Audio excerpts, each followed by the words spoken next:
Alright. Day 19. Feeling pretty healthy still. So last time, we basically trimmed down the maps, right? So hopefully we can get a shorter session. I like to keep it closer to 2 hours, probably. Feeling a little bit of fatigue near the end that I wouldn't say it's the most comfortable. It's more of a fatigue from overuse as opposed to exertion. So we're trying to trim it down a little bit. A day or two isn't too bad. Also, sure enough, another one of the maps bit the dust, and that map was the song called End Credits. It procced a mute twice because we went up playing it and then went down playing it. So that's out of the rotation. We just substituted with another. So hopefully I don't encounter some of the concerns yesterday, which I did have like a, I don't know what to describe it, but like a hand confusion twice. 2 separate times. One near the beginning and one near the end. So hopefully that doesn't show up. Yes, Laser is doing well. In fact, the updates are coming in furiously now because Peppy and Co want to get Laser stable before the end of the year, and this week is filled with hot fixes and feedback fixes at the time. So it's gonna be official by the end of the year. Look forward to that.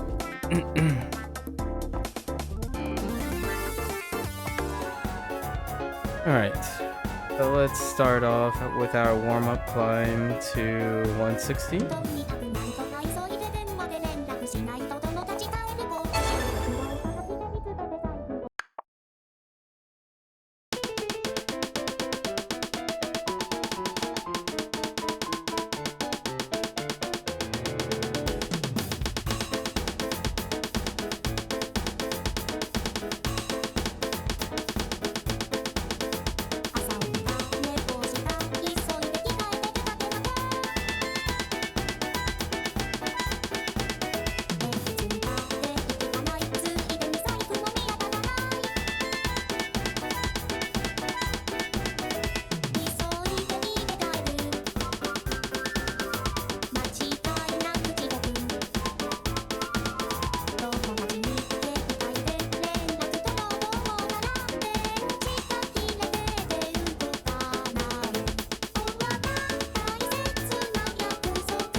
I haven't changed a mod in. Yep, that's kind of what happens when you forget to change the mod on these things. Passing maps have been trivialized to its maximum potential, and using the older HP system in this most modern update doesn't fit. And don't play with the HP.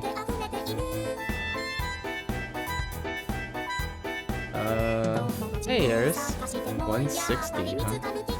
I don't know what that means, 160, Eris.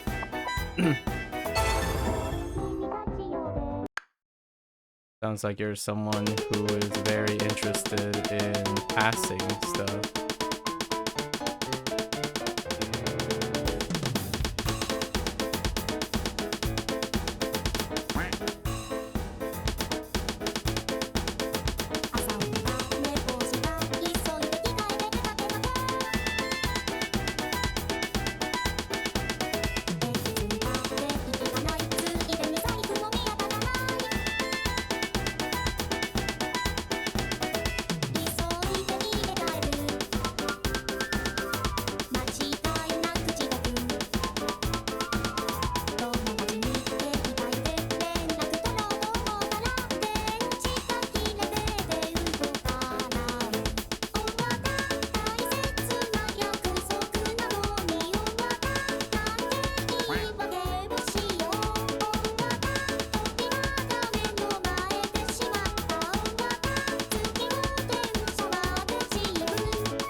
Yeah, HP drain now is too weak. As long as you're not playing something way out, you're going to pass them. So the idea is your some sort of feeling of reward or exemplary value system of your sub as an OSU player is somehow dependent on whether it is easier or harder to pass something? Because it does sound like that. If that is the case, then I would like to remind you that a performance-based rating system isn't necessarily based to scale on that. So you can still pass things in your own unique way to find reward in it. I don't think it necessarily requires a psychological dependency on the idea that some sort of depiction of skill must be determined by a system that you don't agree with. It's just my 2 cents. I usually play OS from a psychological standpoint, and if you're trying to equate your subjectivity in your reward system based on passing, right? If that's a reflection of your value system, then critiquing it based on what it isn't is trying to objectify something you subjectively favor, which is non-constructive. However, if you're happy with that, then I respect that opinion. If you're unhappy with it, then I would have to tell you that you have a cognitive dissonance between what is objectively being measured and what is reflective in what you value. If that was a little complicated. I'm suggesting that as long as you feel happy with it, or you feel like you're okay with playing OS based on your criticisms or your feelings about it, then that's fair. I see how someone who may value the skill it requires by imposing higher stringency on an individual-based level. When it comes to a rating system, though, what it's not trying to measure doesn't really require any criticism because it's not intended to do so in the first place. Hopefully you still enjoy OS with all the, changes in HP system and whatnot. I can tell you, I'm excited for those people who have a change in rating system. I don't play for any of those things, and I still really enjoy OS. So you will find that I am actually not playing anything other than this format for the last 19 days. Actually, I usually enjoy doing this most of the time. About the learning process. Yeah. I don't know anything about the HP system at the moment for OS, so personally I can't really provide any exact details or personal experience. Because maps like these, right, they're just non-traditional maps. They're just long strings of streaming maps. And you fail instantly when you miss most of the time. So that's the only experience I have. And usually when I'm doing this, it has no fail mods on everything. So even when I'm practicing and playing ranked maps and stuff, I generally just put on the no fail mod. You love laser still. I personally don't like how easy it was to pass because it didn't feel special anymore. I didn't feel I accomplished anything. Well, that's unfortunate. However, what you can do, OS laser, when you're talking about accomplishment, you're talking about affirmation from a system, but you don't necessarily need affirmation from a system if you're saying you personally don't feel it. You can just do a difficulty adjustment and change HP drain to max. I'm sorry, my portrait is blocking it, but you can just adjust everything to HP 10 if you want. So I don't necessarily think you are saying it's personal accomplishments. If it was, you can just adjust the diff to max and then, write it somewhere and say, hey guys, I did this. If you require outside affirmation from a system or other people, you can just adjust the diff to max HP drain and say you did it. They're actually Peppy is integrating a way where it shows it here, so that when you have scores listed or something to your sub, it'll remind you what mods you had, right? And you can always, yeah. Sorry to hear that it's less rewarding, or like the feeling is less special. But generally speaking, you can still feel special. It's just a different, right? A different condition. I can't relate to that, unfortunately. But I can understand how that would feel less rewarding.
I'm glad you like Host Laser, by the way.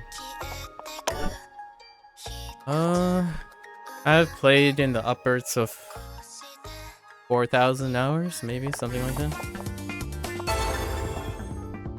On and off over 5 years, but 4,000 hours, something like that.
Well, I wouldn't say half a year because it would give you the false impression of chronology.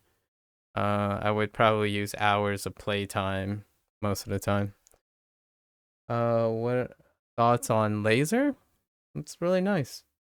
I'm a person who doesn't rest on legacy a lot of times when it comes to game clients and games in general. So any change is refreshing, regardless if objectively or subjectively it works or not.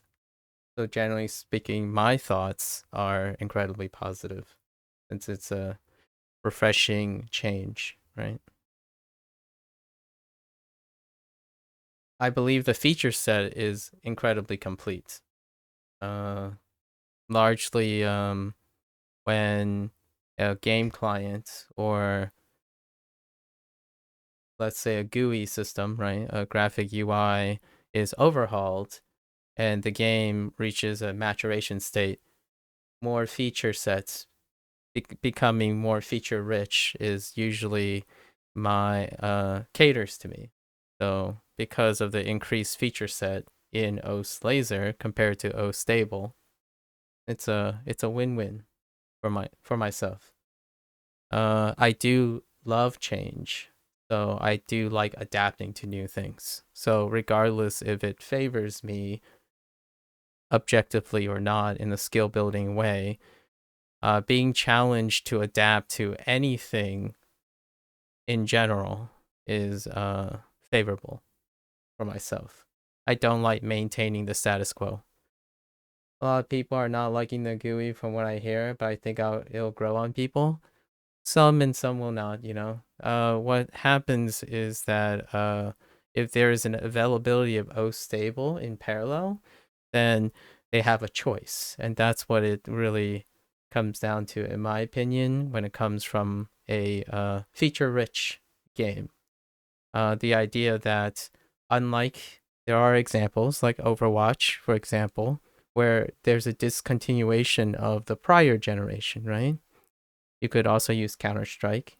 That's a little bit more relevant to tangentially relevant to other OS players, where the retirement of the old system limits the option. So when you say psychologically that it'll grow on people, a developer can force that to happen psychologically by discontinuing the old one. However, Peppy, I think, has no plans on discontinuing O stable. So regardless, players will settle in on the way they want. If he does discontinue O stable, then naturally speaking, psychologically, if it's the only place to play, it will naturally grow on people. That is a human condition when it comes to being merely exposed to a closed ecosystem. So it's kind of like, well, you don't like the new iPhone, but since it's a closed ecosystem, you'll get used to exposure to a new iPhone, and eventually you'll update your iPhone, that kind of thing. So GUI system adjusting, that's typically change adjustments. And OS is predicated on enriching for people who have strong legacy preferences. So historicals, like for example, the HP change made you feel different. And generally it comes from a place of change that's often viewed as it's not the same anymore. Like the phrasing you have is it doesn't feel special anymore. So you're seeking you have to enter the process of looking to make it special again, right? And then that was when we talked about the mods, changing the HP grain, adding new, the feature richness of the option. I would say that's a classical representation of a vast majority of mechanical players, of which OS pre-selects for psychologically. For myself, uh, regardless of what the change is, adapting to it and using the learning process, adapting to it is my favorite part. So if OS laser changes to OS, I don't know, rainbow in 2 years, I'm all for it. Because if you're looking for my thoughts on it, any change is what I specialize in. My specialization in what I do is about adapting and the learning process. So when there's a change, it means I'm not doing the same thing anymore. And when I'm not doing the same thing anymore, that's what I practice most of the time. I practice on adjusting to new things, not mastery of new things. So, or not mastery of the same things. So if the GUI system is different, then it's different. And I love to talk about how it's different and how that impacts other people. So it is a great big, in terms of the way the GUI works, it's a big departure from OS stable. So naturally, if you understand how human psychology works with being complacent in one place, like if you get used to it, like the OS stable client has been around for more than a decade, right? 2007. I think largely the UI hasn't substantially changed in its structure and functionality since 2007. Um, Complacency sits. So it's very psychologically easier to point out the differences when the departure is incredibly extreme.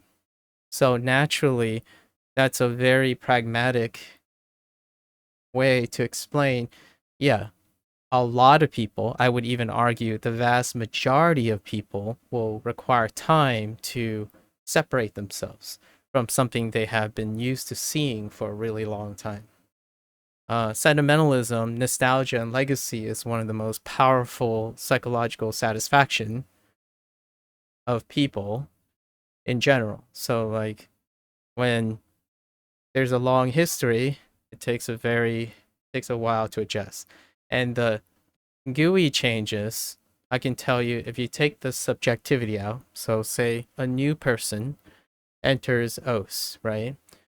And they are exposed to client designs, modernized client designs, browser designs, the internet. Peppy's design reflects and upholds a lot of the modernizations that happen that is independent of legacy. So sometimes legacy can mar what it ain't broke, don't fix it kind of deal, right? So that's great. That comes with a lot of emotional positivity or reliance and trust. If I'm not a guy who only plays OS most of the time, so I like to pay attention to GUI designs and modernization, like especially in indie games. Indie games tend to focus a lot on trying to modernize and kind of touch up the UI stuff, test different ideas.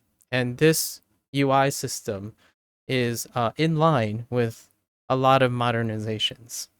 So outside of the rose-colored goggles that most people will have because they have played OS for a really long time or been used to something, pragmatically speaking, so objectively, how displays are done, where the buttons are, how accessible they are, how many, like, the efficiency of clicks and organization. Generally speaking, I think this is on the upper ends, like above average in UI design for the modern age of gaming. So when it comes to this, I think Ost Laser, I think Peppy really understands, and his company, right? The people who work with him, company as in friends and coworkers. They have taken a lot of thought into designing a GUI system that meets modern standards and modern practices. So it's above average, pragmatically speaking.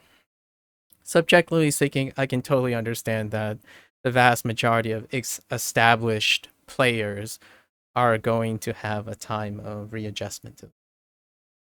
I don't know if you wanted to hear that, but this is kind of, I don't really play OS for performance or throwing out plays. I play video games and learn do product reviews and whatnot, and typically this is how it goes. So those are my thoughts on the GUI. Absolutely, I agree with you. The vast majority of established players will find the GUI not an adjustment period, and that adjustment period is growing to like a client. When it comes to introducing someone to OS, this is far more modernized, pragmatically designed than the previous OS stable. So if I had to recommend OS or encourage someone to use a client, OS Laser wins by landslide because of the modernization. It's no longer 2007. Peppy's design and experience and colleagues have matured quite vastly in their ability to create a GUI that is incredibly deep and feature rich while trying to make it approachable. OS Stable is not that. It's very rudimentary. It is probably more efficient, I would say. Probably more efficient because it is less feature rich.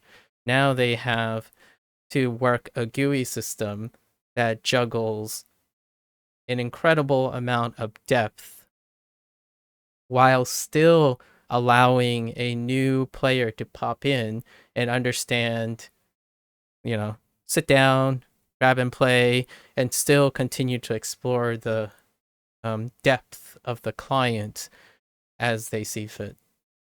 Which I think, in my opinion, Peppy and Co. has done a wonderful job of that. One thing I'm a little bit worried about when it comes to feedback, and this happens a lot to well-established games.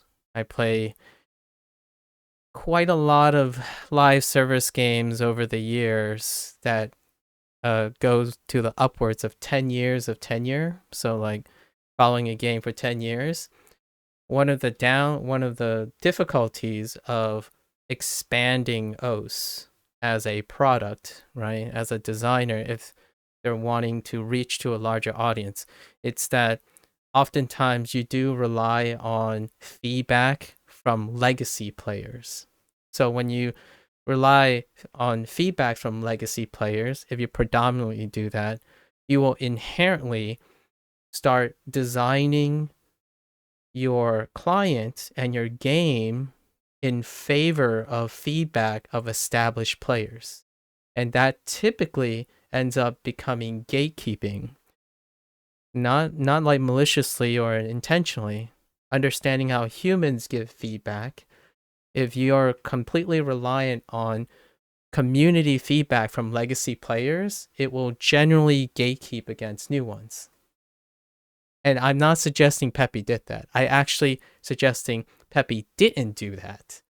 Peppy took a lot of the feedback, right? Constantly talked to his established community, but at the same time, you can see some of the changes if the established community goes into a new client and some things are off-putting, like, oh yeah, this is kind of a change. This is kind of weird. It's like, I'll get used to it. So he still provides a lot of feedback, like takes in the feedback and adjusts those things. But at the same time, he is also imbuing his own identity to modern standards that are outside the established community. So it's a blend.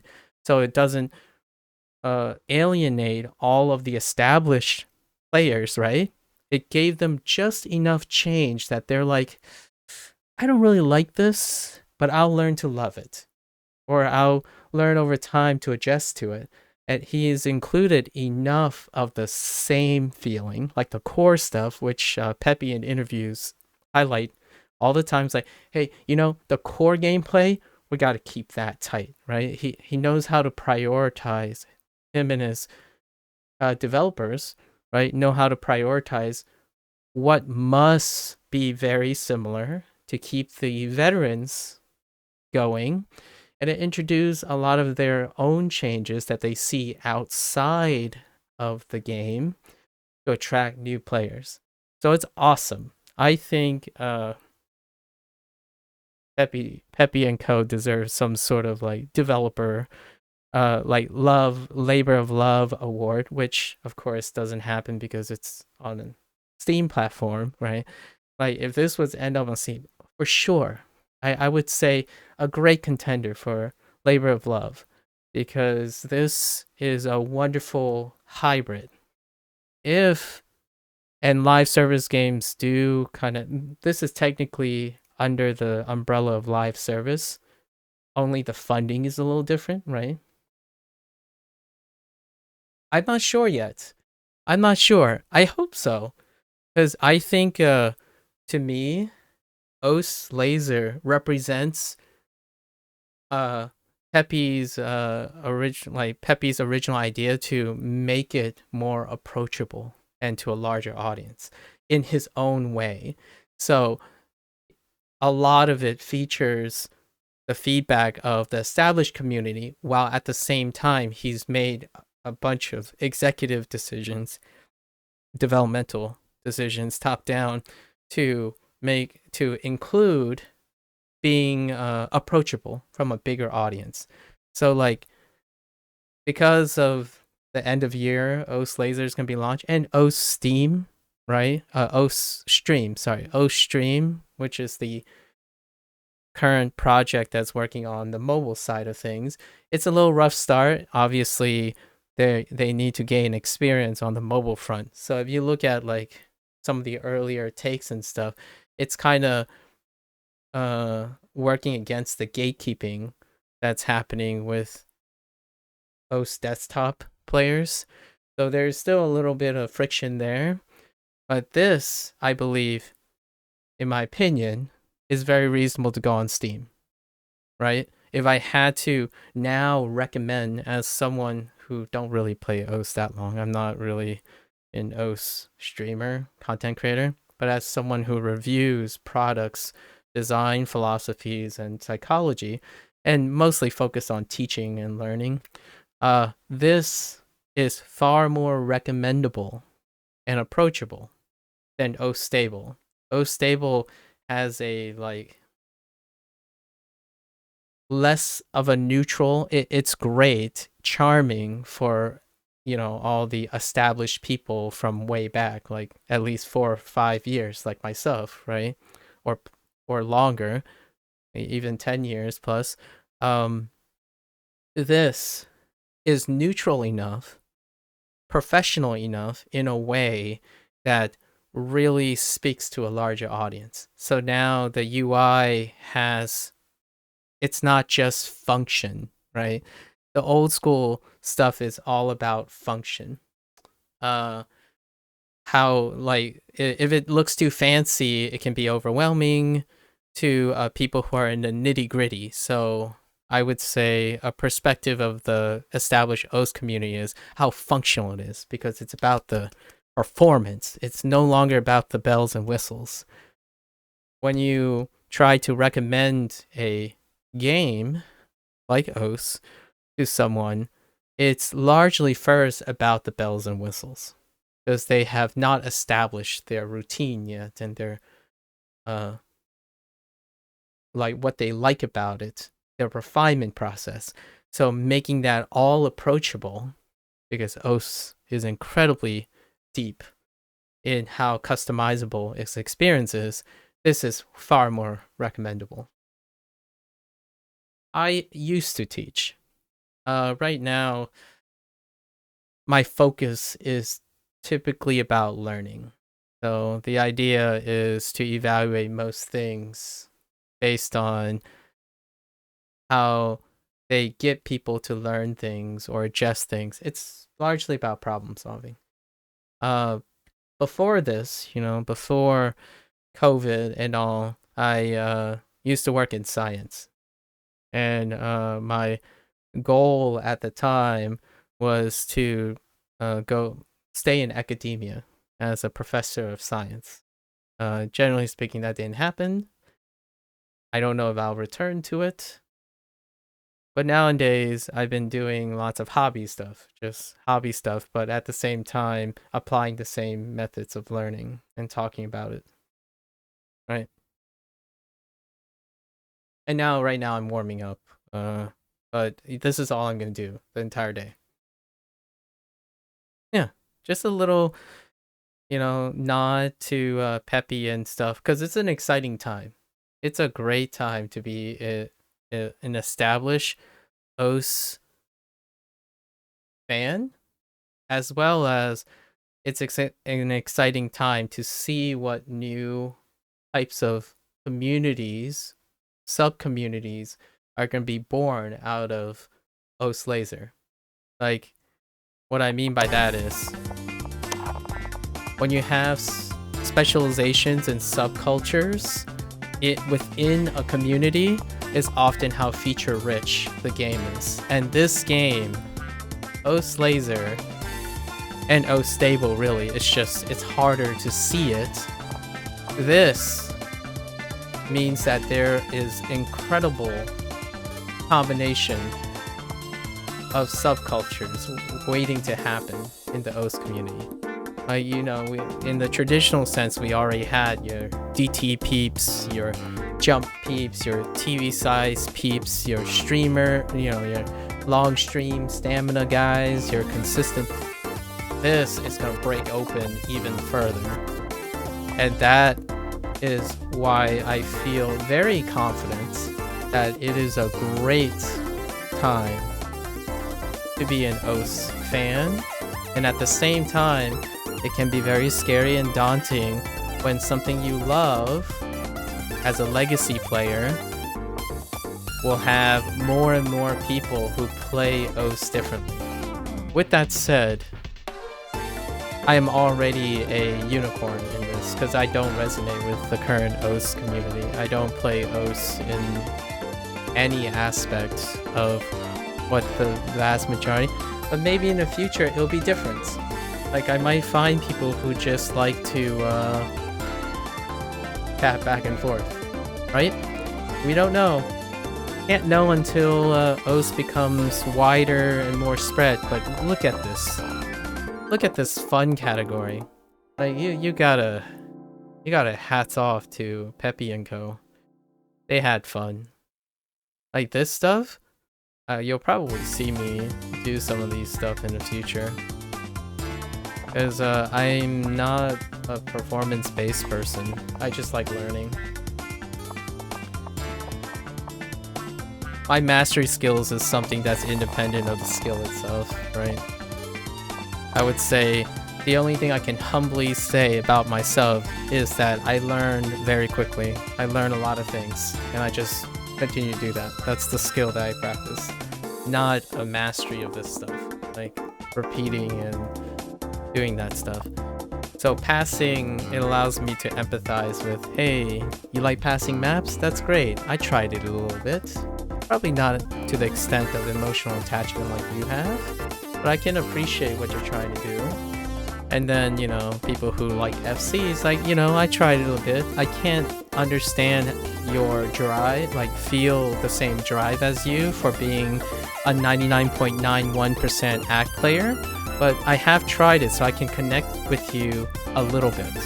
At least made the attempt to connect with you, as opposed to someone who can't connect with another person. Like, for example, a person who prides on consistent ACT has trouble empathizing for a person who only passed maps, right?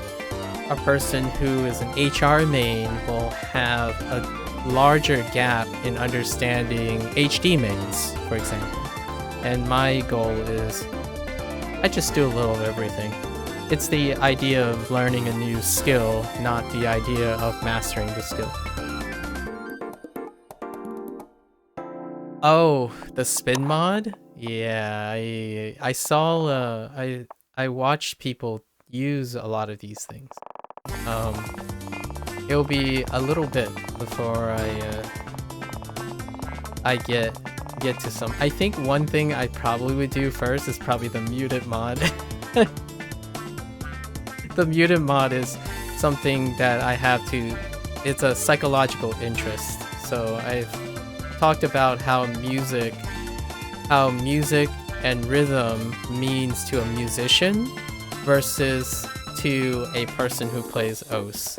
And there's a reason why those don't correlate with each other. And this muted mod would illustrate the point, to me anyways, how I'm more of a musician than I am a rhythm mechanics player. So there's a lot of fun things to explore, and I will probably do a spin on a lot of these mods in a learning manner, like a psychological learning manner, and explore what I learn about my sub as a way to encourage others to explore what they learn about themselves when they explore different things.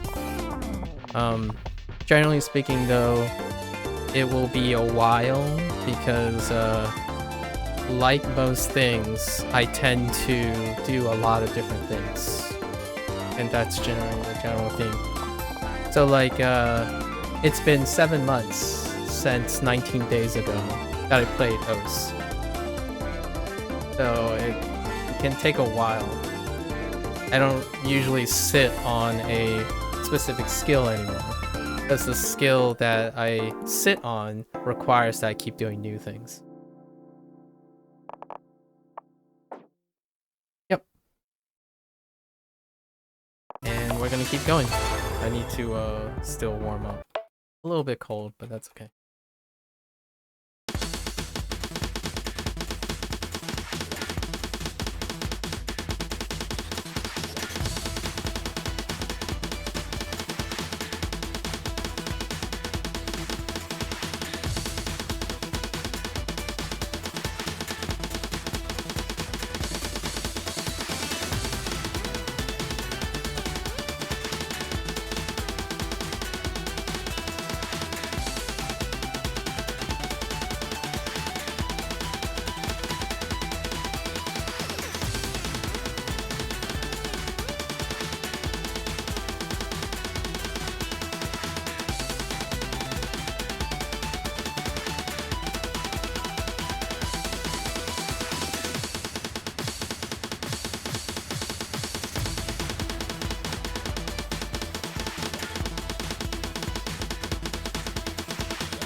Hey, Worm.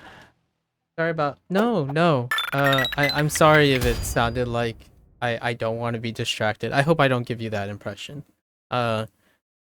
Typically, I do this for the very idea of being distracted. Actually, I would say the content that I really want to make is often emphasizing being distracted. So, hopefully I don't give you the impression.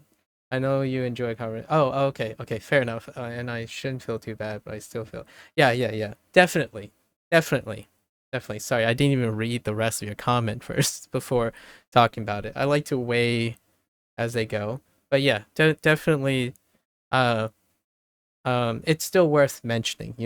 Like I appreciate that you understand that, and I still appreciate that you feel somewhat guilty, like you can't help it, right? And that's a very great it's an endearing quality because you're having the other person's feelings in mind. So that's still worth mentioning, right? Even though I tell you not to feel bad and you do feel bad, I still appreciate it.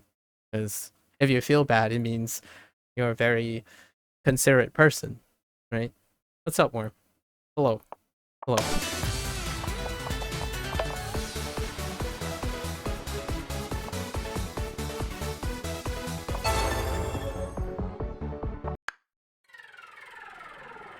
It's always worth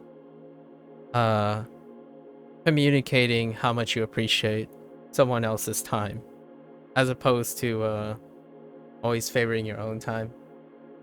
Being off work right now, but take care. All right. Yeah, yeah. Thanks for the conversation. Good luck with your commute back home. Also, good luck with your OS journey. Hey, you never know. Maybe there's gonna be a fun community, a bigger community of past players who like that massive HP drain, right? The world's gonna be more exciting soon. 2024 is gonna be a big year for OS. You might actually find a streamer who legitimately make it introduce new ways to enjoy like passing maps. It's gonna be great. And take care. Thanks for the conversation again. You know? Alright. Let's go. Refocus.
Alright. I do like that I get to play a different song while every time.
There's still 2 or 3 stutters in there, here and there. You tried laser today, Worm. Did anything stick out to you? What is the... Give me 2 or 3 impressions that stuck with you from your time with laser today.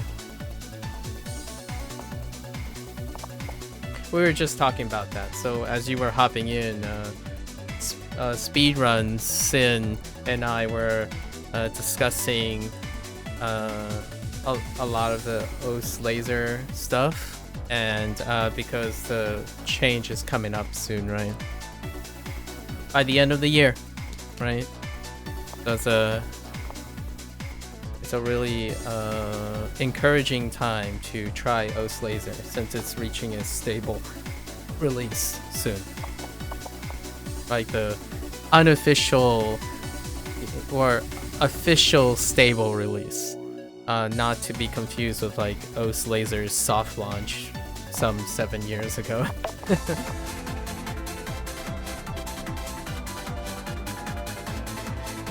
Not sure why they wouldn't let you choose where it installs the first launch, so you have to manually move it to know. Oh, okay. That might be something. I'm not sure. Yeah, I'm not sure if there is an option for that. OS Laser installed in the place that I wanted it to by default, so I haven't actually looked if there is a feature for that. There is. Oh, cool. Oh, or no. Okay, so or no, there's an option for that inside the game. Oh, that's kind of neat. I tell you now, Worm, so far, like, you know, other people that I know are starting to move to OS Laser, and every time they come up with a question, and then we look at it, turns out the options in the game. Like, I talk about this a few times, right? I don't have I typically am a person who take everything default and then just adjust to it, right? However, obviously OS community is very different, right? And Sun and I talk back and forth a lot of times, and he say things like, why does the background need to be blurred? So we like look through the options, and one of the options recently that people are really used to in OS Laser, which again I adjust most of the time, was the idea that you have to hold down a button, like to escape, like to bring up the menu, you have to hold down a button. And after perusing through the options a bunch of times again, turns out there's an option for it. And to, you know, Sun's desires and preferences, where was it? It's really feature rich, so it's kind of, they're trying their best to organize all this stuff, but there's so many options. Like, if you were to go into a video game, you wouldn't have, you know, the first thing you would think about is spending like 6 hours going through the options first before actually playing. So they have to juggle all of this, right? And it was, see, I can't even find it right away. It was, so this is something that OS, people who played OS stable most of the time would want to know, right, where it is. And here it is. It's on user interface, and it's hold to confirm activation time. It's set to 200 milliseconds, I think. It's either 100 milliseconds or 200 milliseconds by default. So that's how long you have to hold down the button before it activates. So like escaping or going to the retry menu, right, during gameplay requires a hold down, or any menu, like backing out of anything. So you can put it to instantaneous, which I did, even though I was fine with the 200 milliseconds, but now it's here. So just something that I feel it is an option that most established OS players are probably far more used to. And it's here. It's a slider. It's a slider. The only thing I'm still skeptical about are sliders from old replays still not behaving as intended while having mode force on them, and song selects not being skinnable. Oh, interesting. Yeah. That, so the only thing I can tell you about that is when it comes to a design, like a skin design, if you look at the skin editor, right, there's already a modular slot for song selection and gameplay, right? So that means it's not being skinnable at the moment, right? So, and the priority is right now to get what a vast majority of people care about at the moment, which is to get the ranking system, that scoring algorithm, up to a form that they are satisfied with. And however, it just means you have to look forward to it. It's coming. You can see that the UI design has already, the layout editor has already considered that. Although I haven't used multi yet, I heard it was pretty unstable before. I have heard that too. But there are new features. There are great new, there was a recent update. There are a lot of features that aren't part of OS stable, that has been a consternation for a while, and it just got added recently. So yes, it might still need some work, perhaps, but there are a lot of things that are long-time features that were missing out of convenience in OS stable that's now in OS lazy.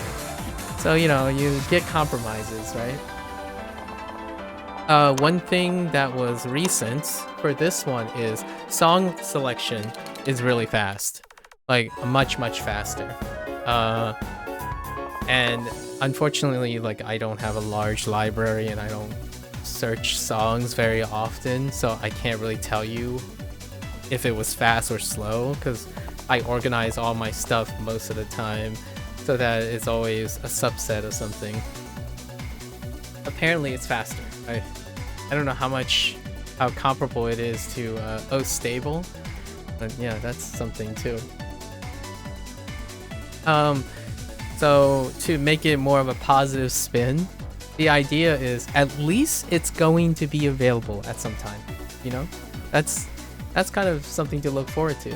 I mean, if you love a game and you have something to look forward to, that's all the best, right?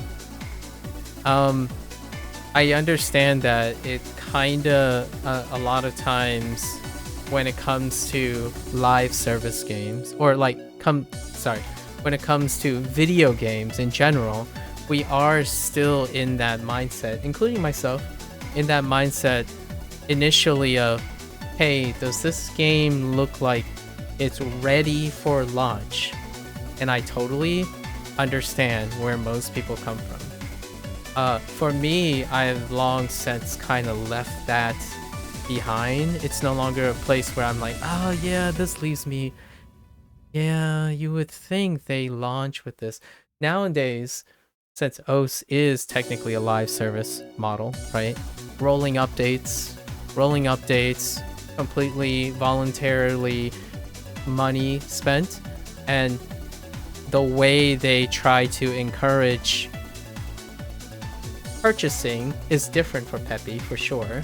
Peppy and Co. However, this is a live service game, so the idea is, the mentality is, it launches with the core stuff, and all the other things that aren't core, you have to understand that they will likely come.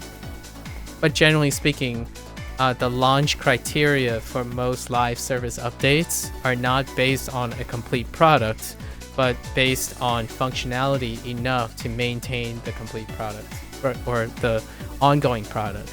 Because live service games or live service things aren't ever complete.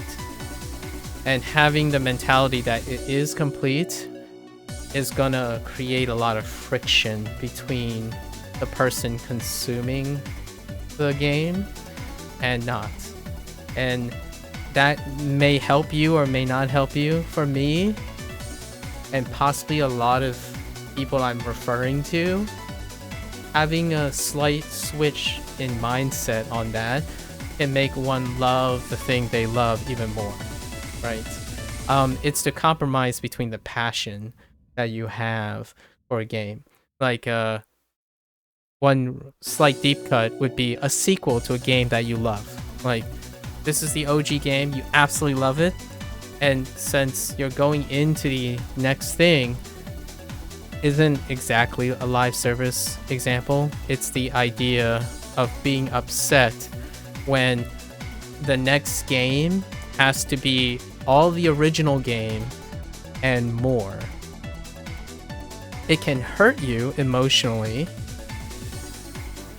or it can't. Or like, it can be very devastating and disappointing, or maybe not. So it's really up to the person a lot of times. So for example, when I see a sequel, I don't look for a continuation of, for myself personally, I don't look for continuation of the original, everything the original have, into the sequel.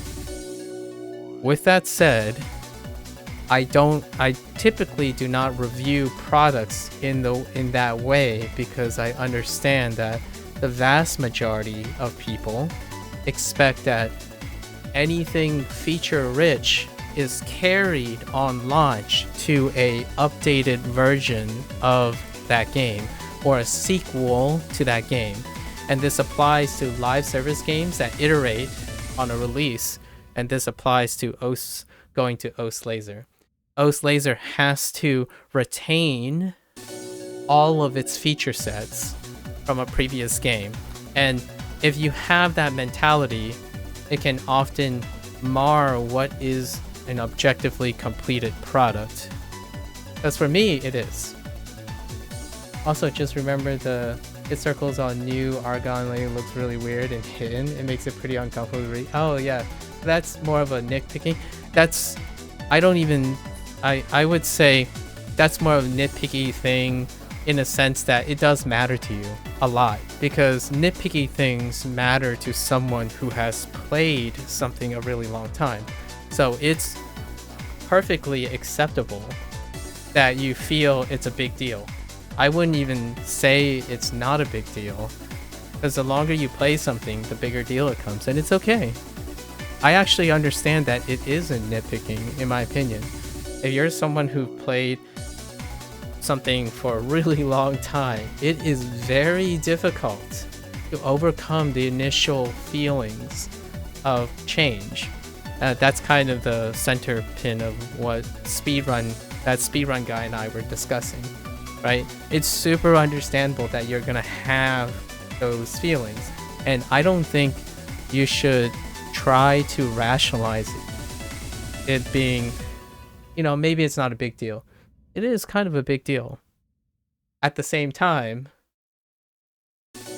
a lot of the other stuff, like having skinnable song selects and stuff, we have to think about it as, I would love to be able to skin my song select.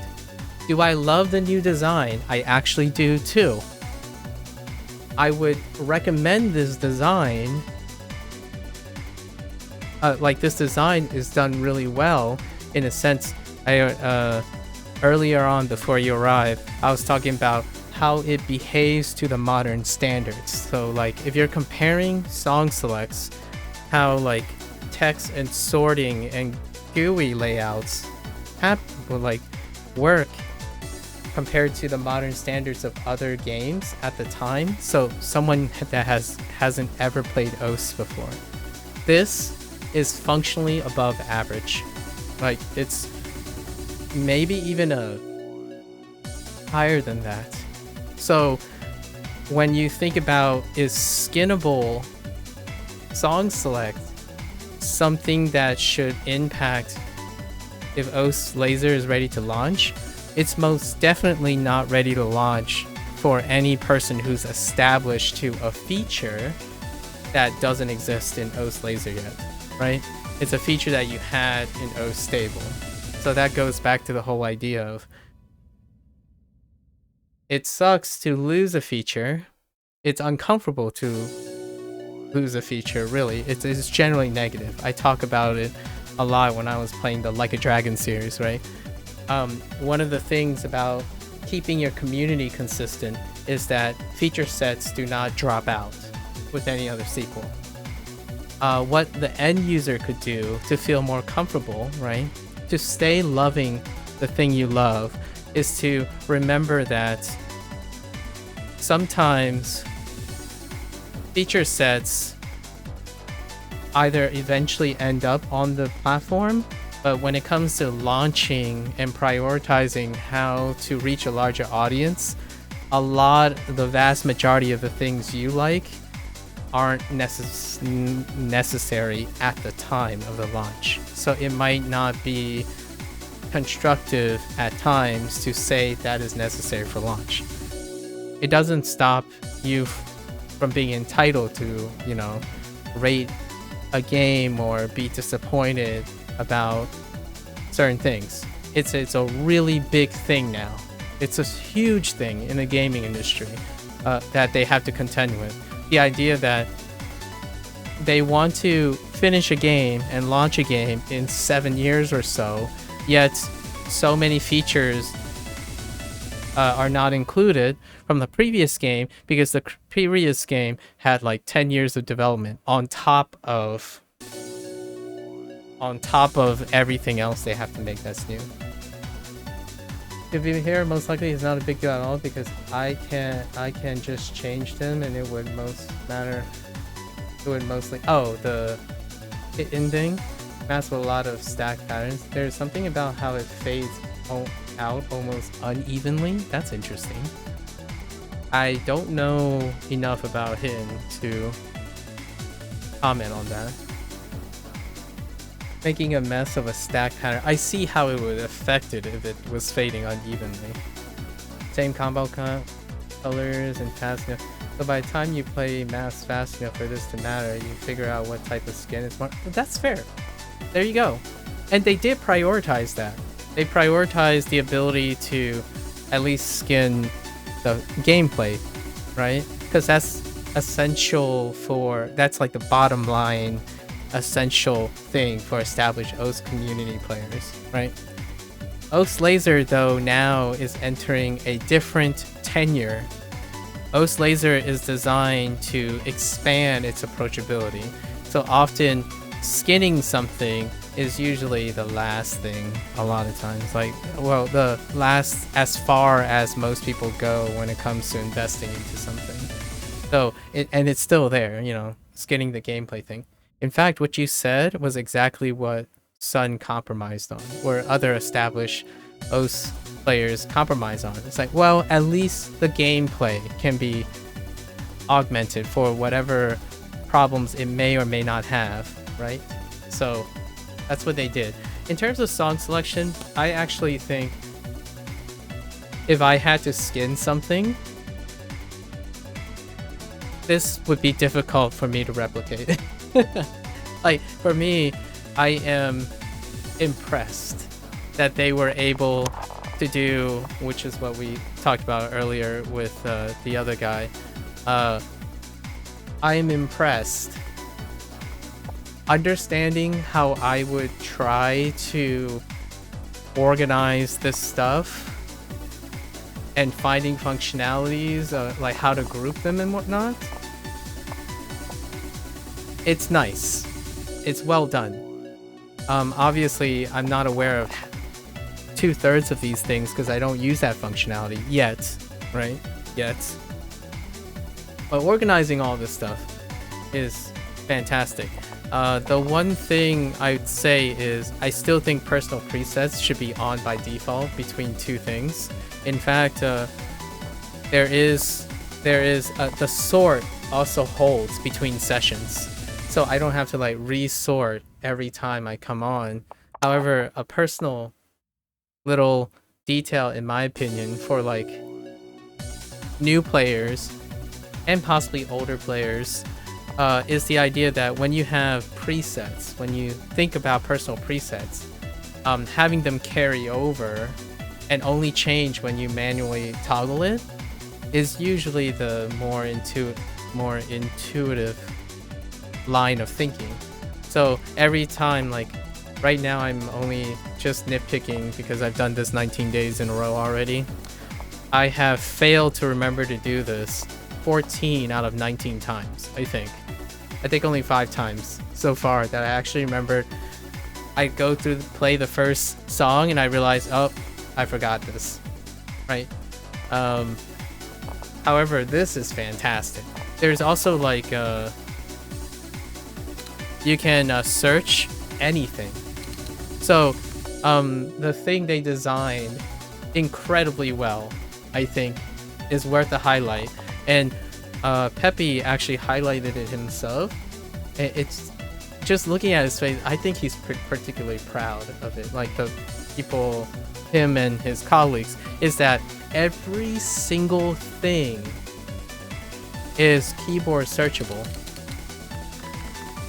Like everything, like all the menus, all like so many things have keyboard accessibility. Like what I mean is just like quick key matching, like word key phrase matching, all your options. Like it's incredible. It's everywhere, and that's just more accessibility than anyone asked for. Generally speaking, when you think about like song selections and stuff, you think of pragmatism, right? You go minimalistic style, as in what's the fastest way to get to the thing you want and only you want to do. And they have to capture that feeling while also making sure that, hey guys, there's all this stuff. You should try all this stuff too. A lot when you become a seasoned player, you start to not explore these things anymore. You start to get into your own routines, your own habits, and it's going to, it's going to hinder a new launch of a game if the feedback is from experienced players. And what I just said earlier was that hats off to Peppy and company, where they managed to take ideas and cues from outside of the game that isn't solely dependent on their established community, and also take enough community feedback, established community feedback, to make it feel as close enough to the OG experience that they're used to, but at the same time also kind of tease features and stuff that new players will see immediately when they begin to explore. So it has to be approachable and readable and self-explanatory. And this is a lot. Like, if we have to think about a game, a rhythm game that represents its pedigree and history, just looking at this is incredibly daunting. But it's not incredibly daunting to just play. And that is largely, I don't know, like this isn't a jab at OS Stable per se, because OS Stable is a product of 2007, but Peppy and Co clearly have matured in their design, and it just shows. Like, if I had to recommend a rhythm game now, OS wouldn't be on near the bottom, because to me, OS Stable is a niche product. It was a product that is very difficult to recommend to someone who hasn't played a rhythm game. Even then, there were so many requirements for someone to start now to playing OS, and now I can highly recommend it. And then once the ranked stuff comes in and stuff, it's like, if you don't know anything, say like, oh, I don't know what mods are there, but hey, the UI is designed in a way that someone who's exploring, you can guide them, like point them in the correct direction if they do get lost, because it is overwhelming, which is a good thing in the long run, but kind of a bad thing in the short term, where if it's too overly complicated and overwhelming, it will stop the player from playing, right? Or even exploring. So in this way, they have managed, in my opinion, to make OS far more approachable visually. And yes, I understand that you kind of want your own songs like the one that you're used to and whatnot. Did I change anything? I kind of changed a little bit of the song selection in OS stable. I mean, I added like my own artwork and whatnot to like here and there, which I kind of still want to do, perhaps. At the same time, this is incredibly functional. Like, I played a lot of indie rhythm games prior to the time I recorded like stuff for Twitch, and man, there are some rough ones. I think this is way above average, and it's to the point where it would be very difficult for me to end up coming up with this layout to include all the functionality, and most of the functionality I don't use. Like in OS stable, I actually skinned over mods and options and stuff that I don't use, and that comes with, you know, experience. There are things like how to make this layout with just these two columns or something, or how do you remove. So what they did was they created presets, and then presets can have any combination of the stuff, and then you create your own menu right on the left, and your own menu on the left will make it so that all of these aren't required anymore, and it's always set to the left. The first thing you see is to the left. So it combines someone who's not familiar with OS and someone who's very familiar with OS. And I would probably say in the future, you can probably just have an option to remove all of this stuff and just have your presets shown in the middle. Probably. That would be a GOAT move. Just the idea that so many modular things happened on this GUI, the sky's the limit in terms of how customizable it is. And it's for the future, I suppose. They're not all in there at the moment, obviously.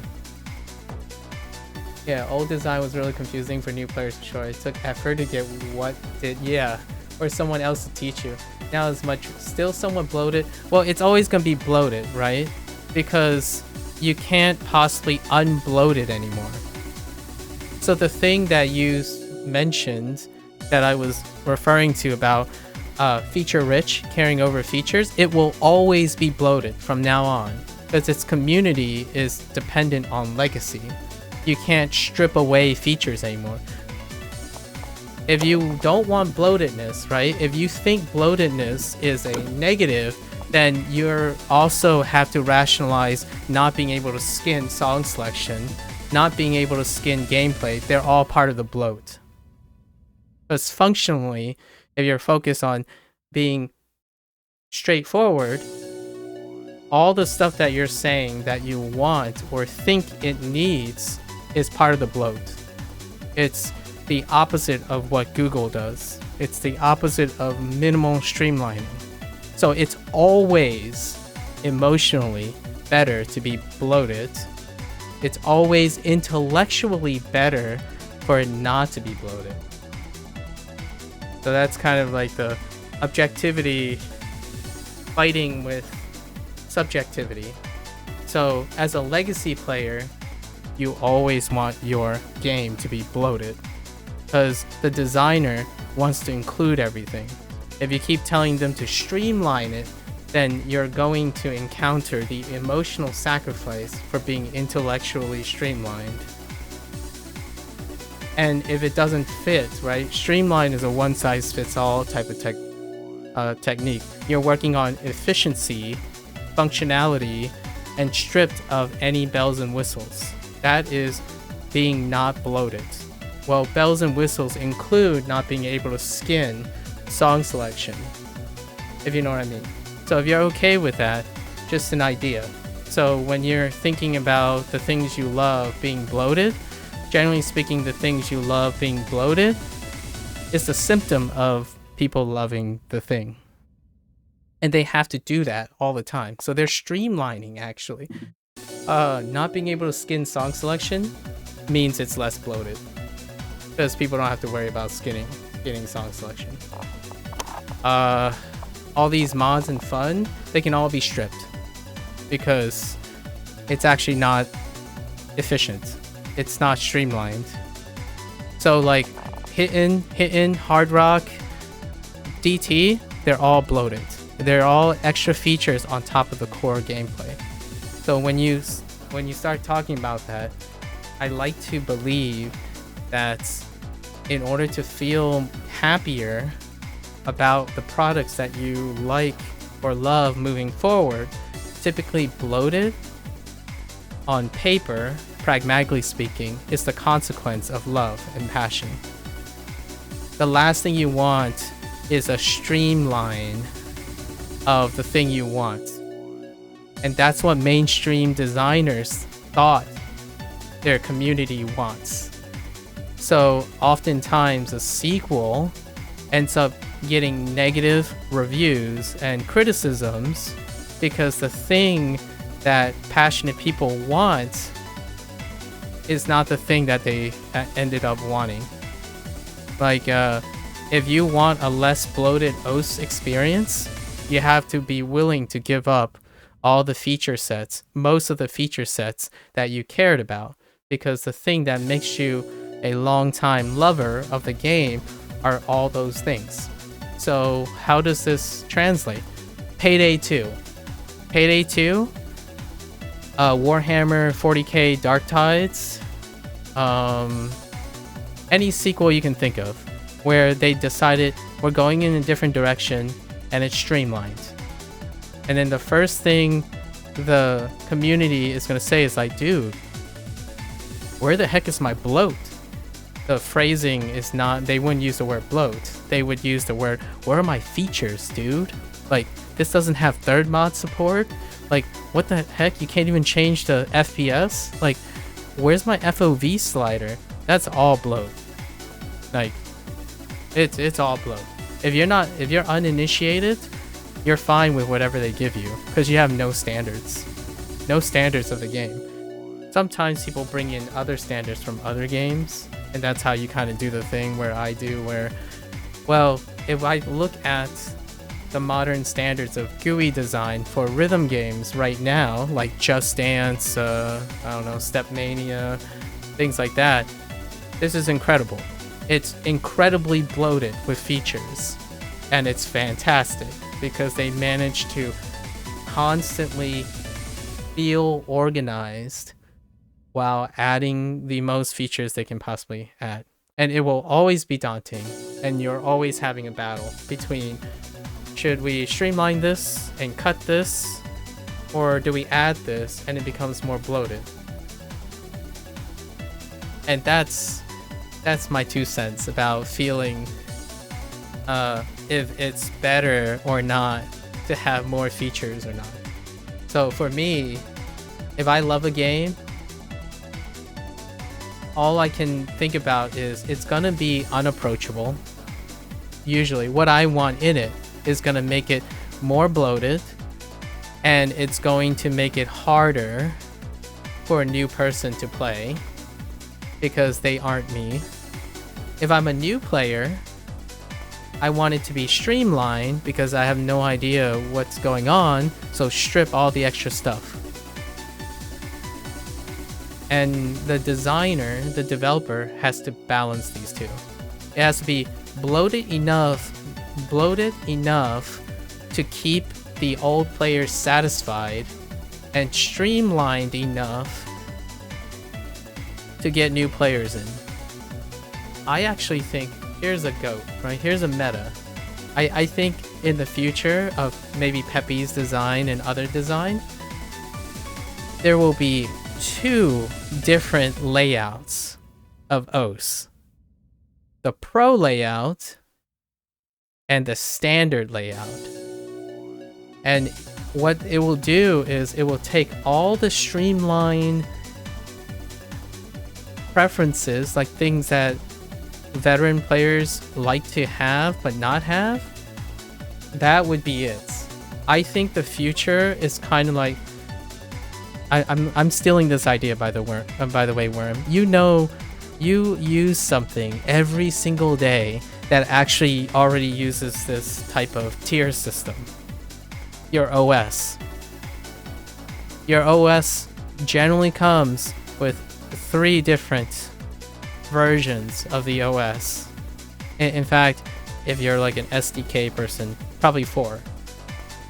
So in my future predictions, right? If I had to make a prediction about UI design and feature sets, I see a future where, and it's a little scary because I can think of ways you can exploit this too monetarily, because when Microsoft does it all the time and Apple does it all the time.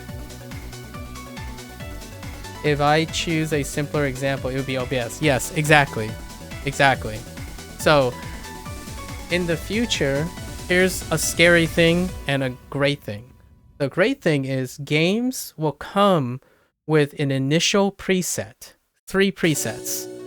1 for a returning player, 1, so all the feature sets that deal with getting a person to reacclimate to returning to a game, a newcomer, and a seasoned pro that plays habitually, right? Immediately when you launch in, you decide which one's your defaults, and you click on it, and it would be 3 different versions of the same GUI, only they were catered to the average pro player, the average first timer, and the average returning player. Okay, all in the same game. Now, if history is any indicator, usually this gets a little sketch, because depending on the publisher's need for money, I could also see a future where games will have 3 different versions on purchase, and you're gonna have like a newcomer copy. You see what I mean? So there's a lot of gray areas that it's great ideally if it doesn't cost the developer and the publisher substantially more money to redo their GUI system 3 times over, or sell them separately to offset the cost and time of development. For me, I think Peppy might do this. Peppy will definitely do this because his monetizing model and stuff would support it. But executively, yes, that would, and it already does. Worm, it already does.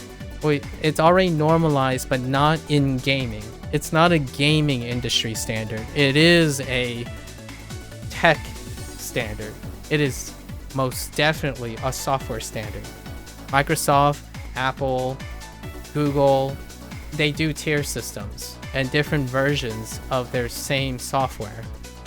And those softwares are like triple dipping, in my opinion, like earnestly triple dipping. However, it also costs a lot to triple over anything, because when you make a change, right? Think about it this way, everything is exponential. If you make the 3 different versions, all your bug fixes, all your updates have to be 3 times over. So even though it is actually triple dipping, I am not an exec or a publisher or someone who handles finances at that scale to understand, does it actually cost that much?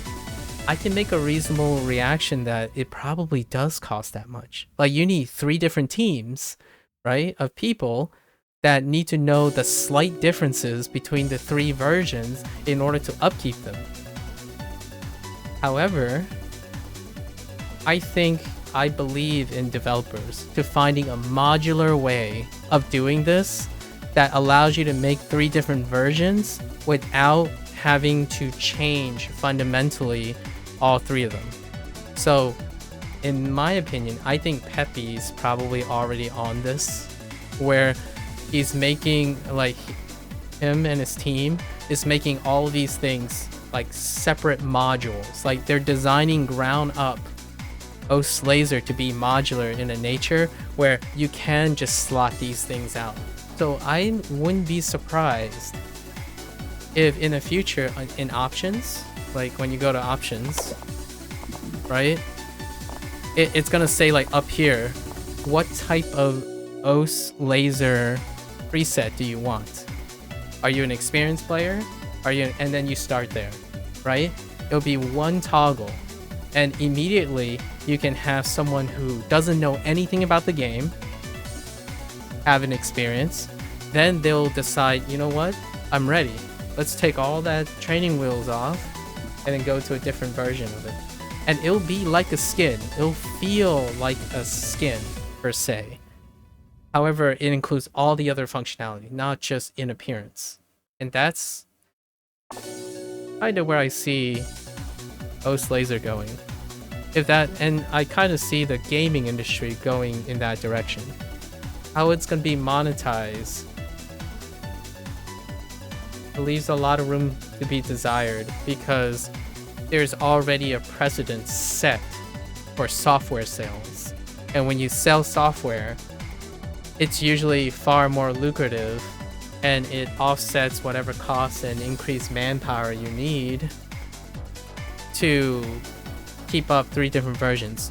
The closest thing in the gaming industry that comes with the version sales is editions.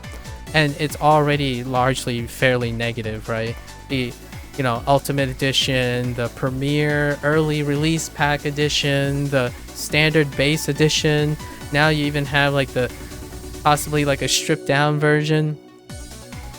It's gonna be tough, but it is moving in that direction. That's kind of one of my things that I've been thinking about for a while, because it's on the uptrend. The idea of tiering the purchase thing towards the person that they're looking for. It's everywhere. I'm not saying gaming industry, it's an uptick on gaming industry, but it's everywhere before the gaming industry. When you go, I'm not sure about your country, Worm, however, in the United States, like when you buy a car, it originally a car is just one thing, and now it's 4 tiers, at least 4 tiers. And then now they remove the tiers. Well, they still have the tiers, but what even more attractive is fully customizable. Is like the Wave, right? Because it caters to the whole internet way of doing things. In order for fully customizable to be possible, they had to create an infrastructure that's modular, so that you can swap parts and swap manufacturing on the fly without excess manpower being wasted. For example, you don't just make all 20 versions of your car before it's ordered, right? Like, expecting people are going to have a natural distribution, but that's how cars were made before. The most popular model gets made the most, and then it tiers off and distributes based on its prior sales. In video games, that's kind of what it's happening now. That's why there are Ultimate Editions, and the reason why now, like, one of the big reasons why now? Why do gaming start doing tier systems even more now? It's because physical media is dying. So there aren't any more physical media, right? Like, if you're wanting to think like, oh yeah, but I still collect physical media. It's like, yes, it's a hobby now though.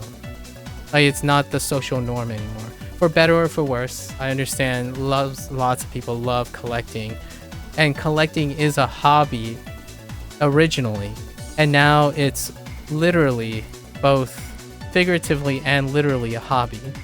Because these things are subsiding. Why is that important? Because digitalizing the games and the stuff we own makes it possible to cut down cost of printing those things, expecting they're gonna sell. Now, digitization of goods is that we make as many to order. Just like if you were to make a car, how many cars do you make of all your different types of cars? You can't guarantee that they're going to sell all of them. So you can lose all of that investment. I have no idea. Only thing I know is that a lot of businesses that deal with expensive tech is secondhand, so I doubt it's standardized. But oh, okay, that's fair. I don't know enough about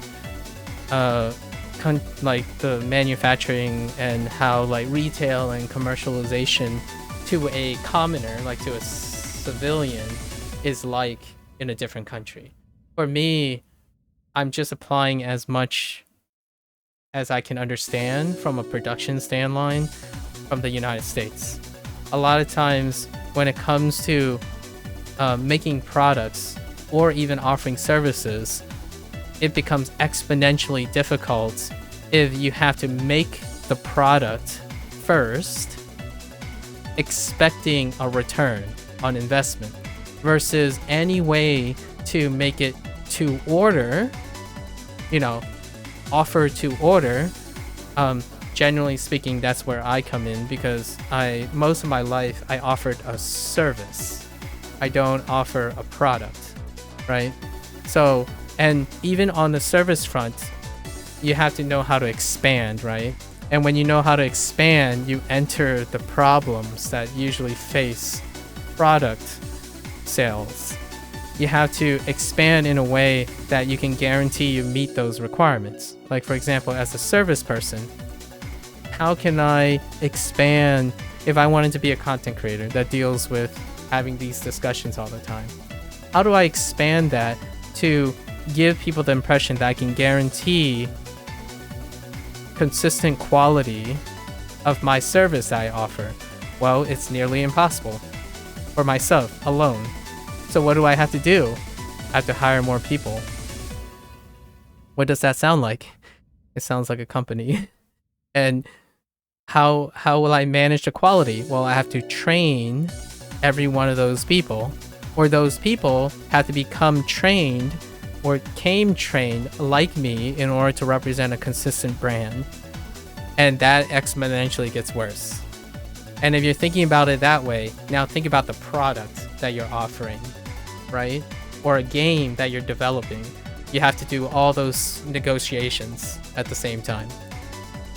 And then after all of that, you have to hope that you read your target audience, your target consumer properly. And that just, it's a euphemism, but sometimes I know it's hard to believe that CEOs get paid a lot of money, right? But at the same time, when I start to try to step in the shoes of one of them, my head starts spinning in a way that I wouldn't be fine taking $5 million to do a job like that. I don't think it's sustainable for me, right? Because I can't possibly imagine myself expanding so wildly big, just like the way this is. Like, this is a big deal. I don't know what other OS players think, because if I had to guess, most established OS players will start throwing around phrases like, okay, at least they included all the things I wanted. Like, this stuff, not really interested. I'm set in my own ways, right? Like, I'm indifferent. Not hating, just indifferent. Just like, maybe I'll never touch it. That kind of thing. And from a developer standpoint, at least in my opinion, from a developer standpoint, and a publisher, self-published, right? Peppy is self-published. My thoughts is he is probably spending way more time, in my opinion, thinking about how to expand, not how to contract. So what does this design tell me? Peppy is ready for the next step. OS is ready for the next step. It is ready to triple or quadruple its fan base. And to me, that's super exciting. There's a bias here because I don't resonate with the current OS community at all. Like, it's so hard. Every day I sit down and I think about how can I streamline, right? How can I streamline and explain any OS player who stops by in the stream very quickly on what I'm doing? Because I have to streamline to an OS player what it's like to to play OS like I do. Because they are so refined in what they do, it would be very difficult to feel the same way. So I have to communicate first what it's like. And that is an indicator of what type of resonance I have with the community. I spend 90% of my time when I'm not streaming OS, and I'm planning on streaming OS, to come up with better and better streamlined, as in not bloated, explanation as to what I'm doing. And that's kind of a fun double take on how you could be very experienced at OS, but other people will streamline it to explain it to you. Because when you're new to a concept, you generally favor being streamlined. When you're really, really seasoned in a topic, you're more inclined to be bloated, like how you explain things. Like for me, it's a tough task. When someone talks about how much they care about something, right? The person that visited just now cared about HP drain because they really thought it feels special to pass a map, since it's very hard to pass a map without dying, right? Like hard dying. It's like, I have to understand that. And I know how that feels, or I understand the concept of that. And then now I have to like bridge that gap, right? I have to bridge the gaps like, okay, I just wanted to let you know that what I'm about to say has very little considerations for the feeling involved in passing a map with high HP drain. In fact, the maps that I play, their HP is borked. Like the system currently doesn't really adapt to not like graveyard maps and stuff. So what happens is I always have a preset, and the only preset for this is just the no fail, because I have to have no fail on. I can't complete the regiment if it just keeps failing, right? That's my only experience with HP drain, and it's not even pragmatic to the thing I'm doing. So the first thing I have to tell them is like, as long as you know that the performance rating system that you're talking about caters to someone that's not including you, and you find different ways to enjoy it, like using the difficulty adjustments and then creating maximum HP drain for every map you play, that's the bells and whistles. What is this feature? It's a bloated feature set. Like even for my sub, I could use this to normalize all the AR of all my maps, and I still don't use it. Right? I start with, I like to say I always like to stay new. My goal in my content, I guess I'm gonna say my content, I'm getting a better like, over these days I'm getting a better vision of what my content is. I always want to be new. I want to be as new as I can be. So when I talk to other people who are very established in the way they think about things, it will keep me still understanding how they feel, because I build upon that outside of content, and then the content that I make deals with constantly helping other individuals who are very seasoned in their perspective to possibly just understand, not feel the same way, but just to understand some of the things that they don't spend a lot of time thinking about in a non-offensive way. Because I can always, in my opinion, empathize since I built life skills.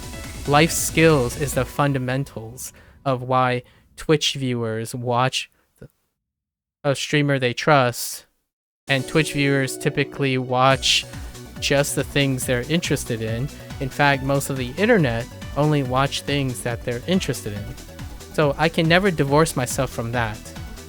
However, how can I make content about the thing that makes me who I am that most people don't see, which is always doing something new?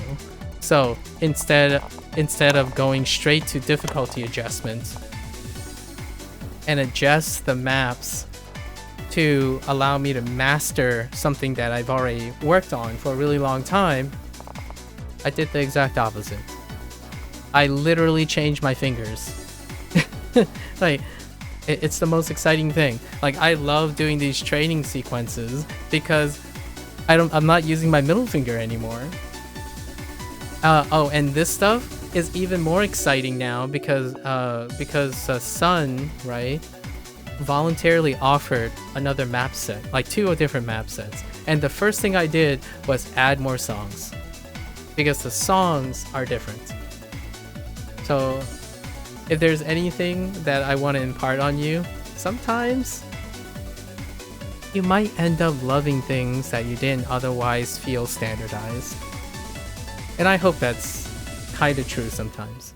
If you're in a position where it always feels like things aren't good enough, or maybe like you're settling, like, you know, it could be better, or like it's pretty there, and you're talking about things that you spend 60 to 70% of your time enjoying, make it 100, you know? A switch of mindset can boost how much you love about things. I don't know if you're familiar, but there's a niche community that has a lot of problems with HP drain and stable HD. Yeah. It's getting changed in laser. It is sort of. It's more a global thing. So Peppy talked quite a few times about trying to make things, trying to balance increasing the leniency of certain things while still capturing the resolution necessary to know, like, this is a tough thing. Like, he's trying, one of the focus is to capture when someone does something very hard, right? Because that's a necessary feeling for established OS player. Like, I want to feel like this is hard, and I want people to know this is hard. While at the same time, in general, a lot of the scoring adjustments and little changes is to make the game more approachable. So there has been a lot of designs, which I don't know if it's specific to the HP drain there, because I don't play HRDT and I don't have the time to follow that yet. I would say it's probably a thing that is getting changed, if it was a thing before. I know the one thing that relates to me specifically is leniency on sliders, and not so the timing. So slider heads now are going to have timing. However, the follow point following the sliders has become more lenient. This is a very, very stripped down way of explaining it. It's far more complicated than that, and obviously you probably know that as someone who plays a lot of OS. But generally speaking, there's going to be slider head timing, which I noticed it very prominently when I was like sampling songs, right? I'm curating songs for a future segment in OS, and it's pretty clear that I adapted a behavior that allowed me to play sliders a different way in OS stable, and it's not sufficient anymore. So I have to retrain that in OS laser. However, following the sliders is now alleviating something that I had to pay attention to more in O stable, and now maybe a little bit less so in O laser. So it's a change. There's a lot of give and take. That's the only feature that I actually know that fundamentally changed the gameplay, that deals with like scoring and whatnot. I don't know about the HP thing, though, since after like 4,000 hours, I still really haven't played many mods, let alone double modding. Just thought. I'm sure I'll read it somewhere. I'll probably follow up on what you're saying at some point. I usually just follow his interviews a lot of times, or people who have the opportunity to interview Peppy. Obviously, if I were to interview Peppy, it would be not even 90% of my questions probably don't even really like directly involve the gameplay itself. I'm more curious about Peppy the designer, like Peppy the coder, the person who is making a game in a industry that is booming like crazy. How does he come up with these design choices and negotiate all these directions in an incredibly, arguably one of the most competitive industries right now, while having a game, in my opinion, that's almost untouchable at this point. And Os Laser makes it even more untouchable, and that's awesome, because now I can also recommend it. Like, without a doubt, it's not a reflection of the quality of the product, it's how approachable it is. And for the longest time of playing Os up to this launch, I'm like a hype generator right now for Os Laser, right? The idea is, the bottom line is, it was very hard to recommend Os stable. It's just very difficult. If you're a person who's like me, who's focused on what is the new experience, what's the learning process, what is structured around to approaching skill building, Os is like way at the bottom of the barrel. Like, it is so unapproachable that that's what limits its exposure. It limits the people you interact with. It limits ways and inspirations for Os. For example, if you belong to the Os community, there are going to be very specific ways you handle and deal with things, like critical thinking, life skills. Anything that's attached to that community is compartmentalized. And then within this community, there are sub-communities, like you're saying, the HRDT community. Soon, when Os Laser comes out, there will be even more sub-communities of Os, because Os's community is going to expand, right? And it's going to create even more sub-communities. And those things are very important to be aware of, especially when it comes to learning and being approachable. When you get stuck in a community, desirably stuck, like intentionally want to stay in your community, and you're not growing as a community, right? You start losing new ideas. So if you're someone who's perfectly happy and you're in that community, it's great. If you are slowly declining in that community, it requires you to leave the community temporarily in order to find the solution, not to stay in the community. That's where the developer has an advantage. The developer often has to, whether they like it or not, they are often forced to pay attention to everyone around them. So to me, Os Laser, I would be scared if right now, right before the eve of Os Laser, right on the eve of Os Laser launch, that almost all the veteran gamers, all the veteran OS players are saying, yeah, you know, it feels the same. It's like OS stable. Like, it feels the same. Then, to me, OS laser is dead. Like, what I mean by that is, it will just... Peppy would have spent so many years only to create the same product again.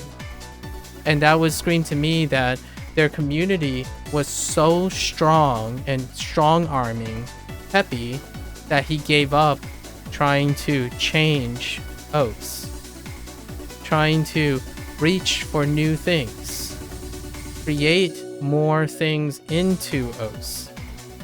So when a product is launched and you hear, you know, lots of critiques and feedback and stuff, which is like Peppy's catchphrase, is like, oh, hey guys, we're releasing a new fix. We're gonna play it by ear.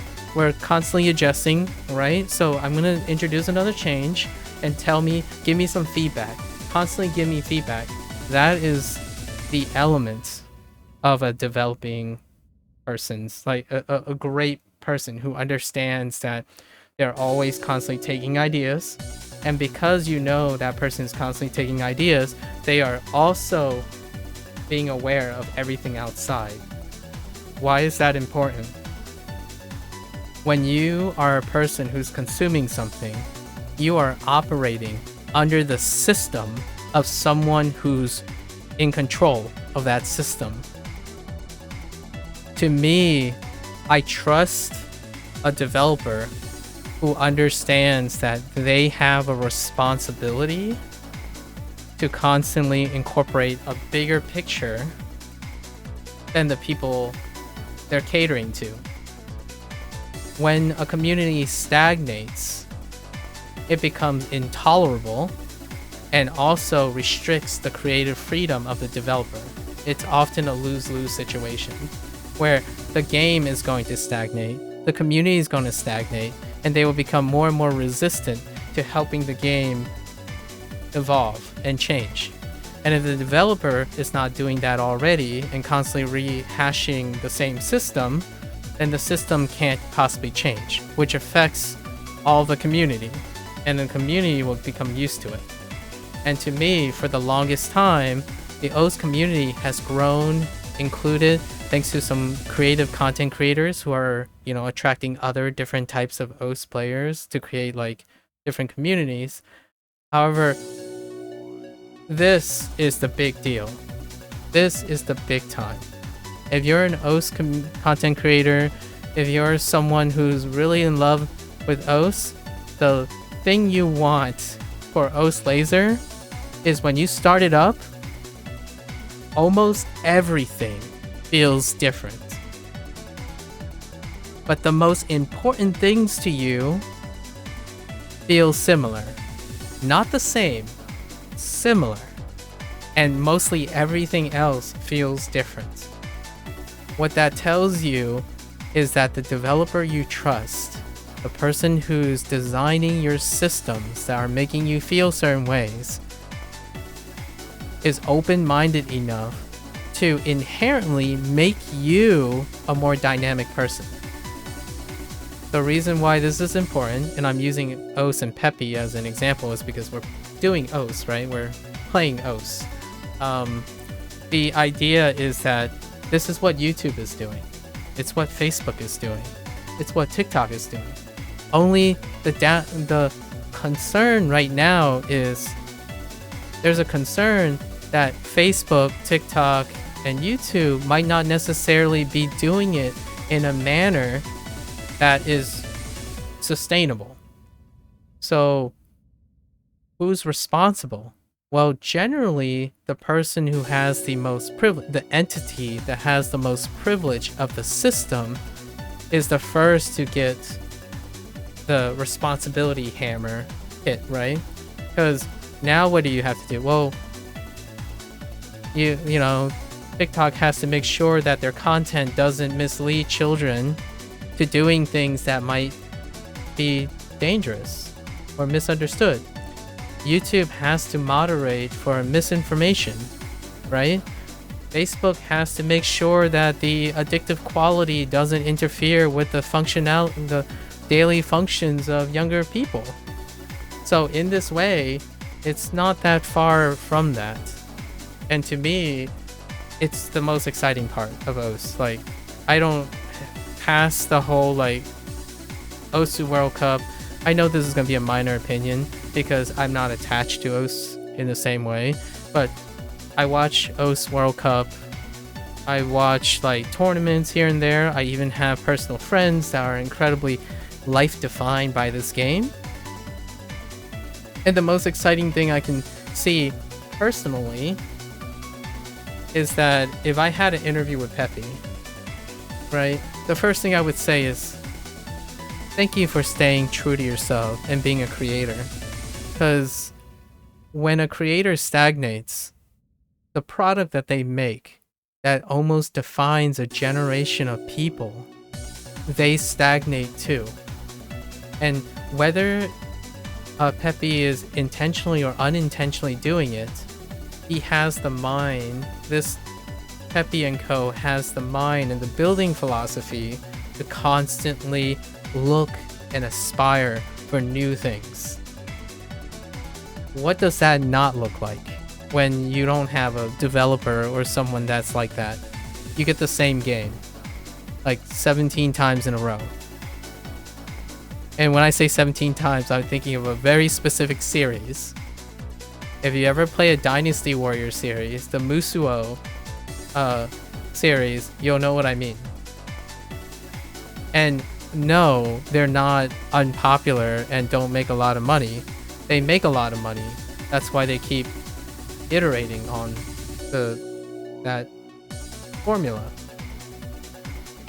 Peppy is gonna have OS Laser is going to have some controversy or like some it's not the best, it's not quite what I want, and I absolutely love that.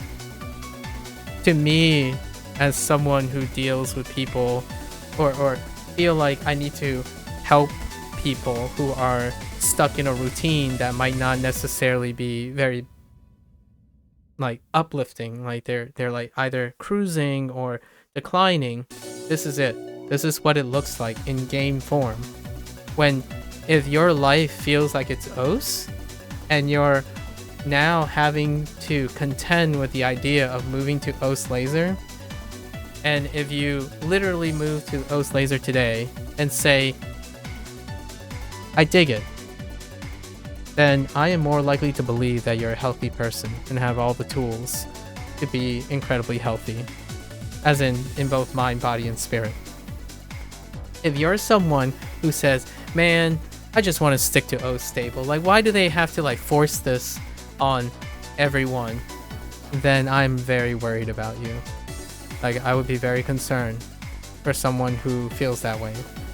And if you ask them that they played OS like pretty much their entire life, then I'm super worried because they have no adaptability at all. So that's kind of like a deep cut, and I wanted to make it a deep cut because I'm already way in too deep on this discussion. Actually, yeah, it's well over an hour. So we'll cut this and talk about the change and all that. It really leads back to the beginning when the person asked me, Speedrun basically just asked me, so how do you like OS Laser? And I didn't know where to go from there. And then eventually it went into the whole, the person was really nice to reveal what was important to them indirectly, right?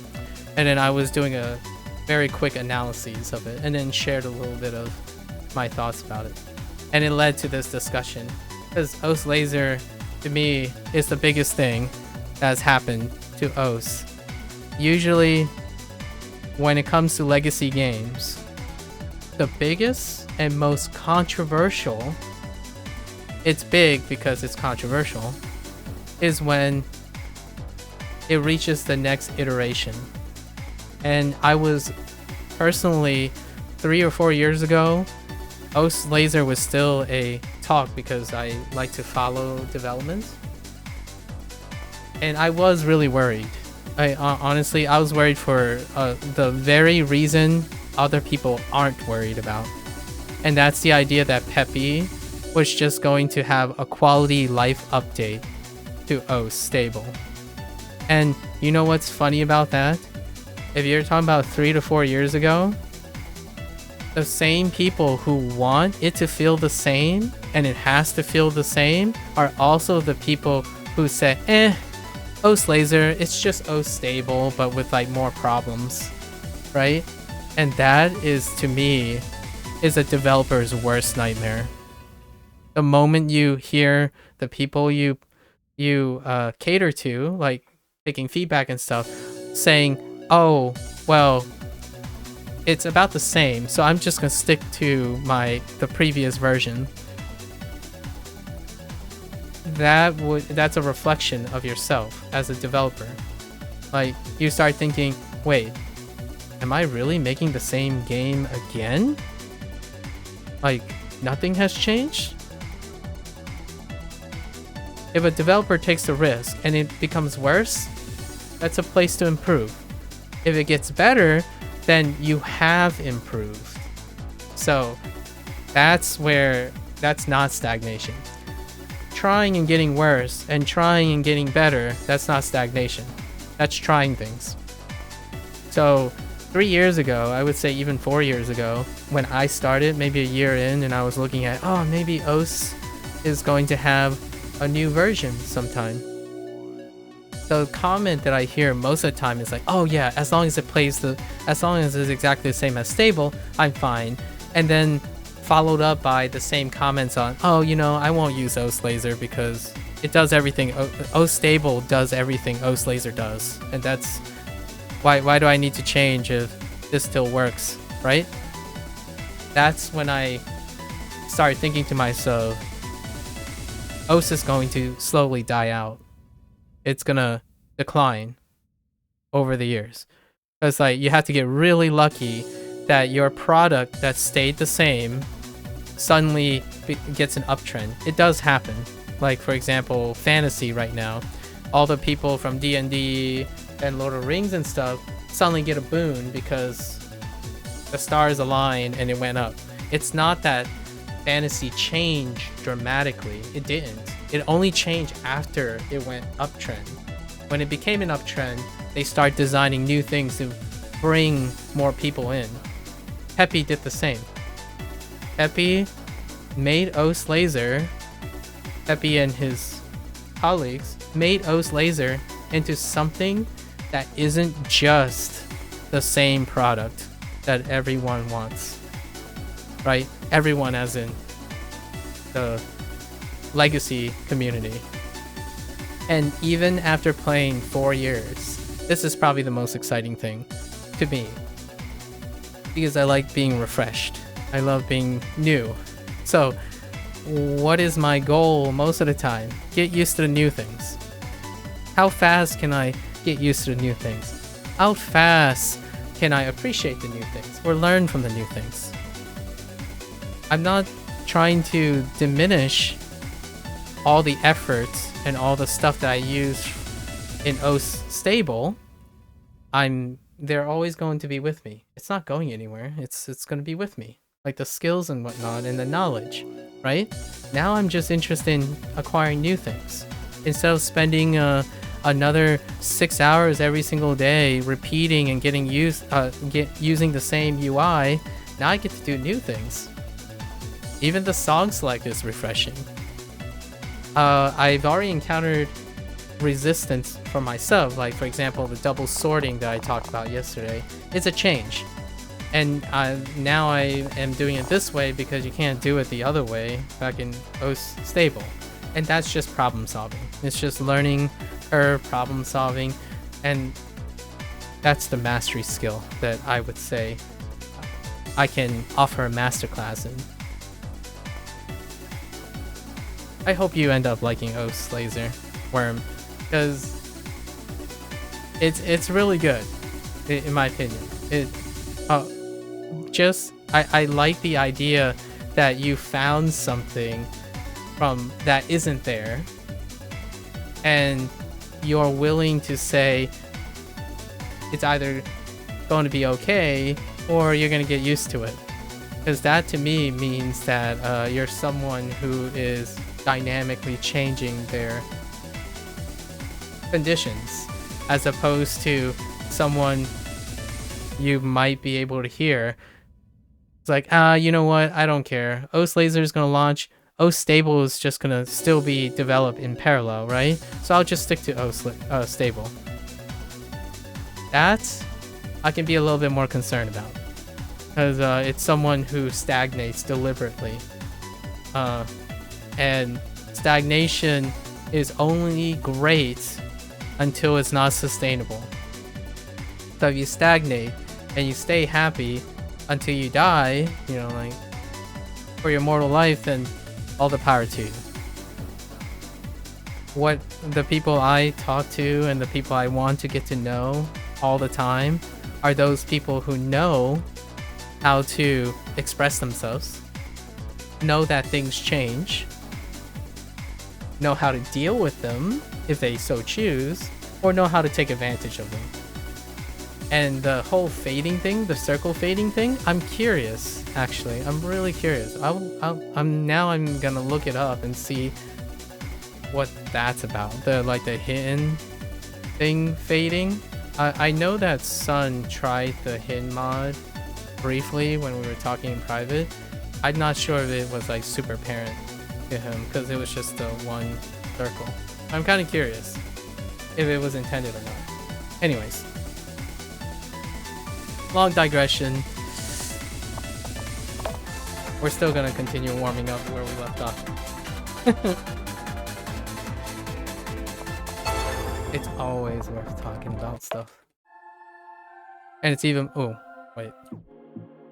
It's even more worth talking about things that people care about. I always, you know, to me, 90% of the time, I care if someone's sharing, so I'll have something to say. Right. Okay. I'm kind of hot from that. Like, my body temp is kind of high. That. Maybe this will help me.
It's okay.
Hmm. Getting a little doubtful.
Okay.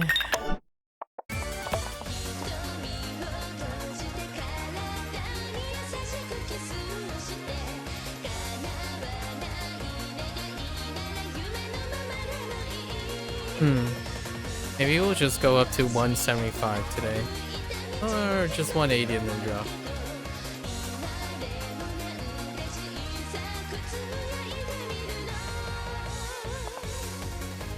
Let's see how it feels when we get to between 160 and 170.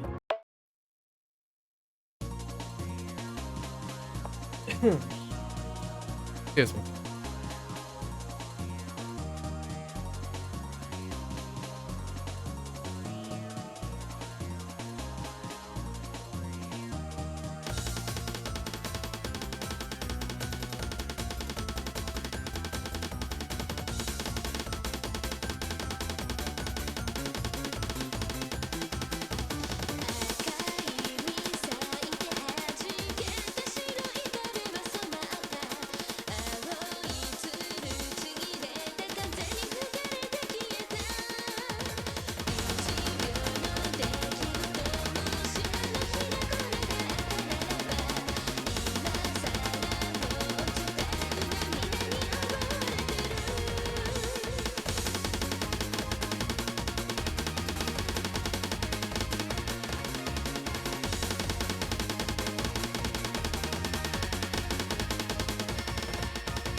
Hmm. Hmm. Alright. Technically, we're out of warm-up.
Okay.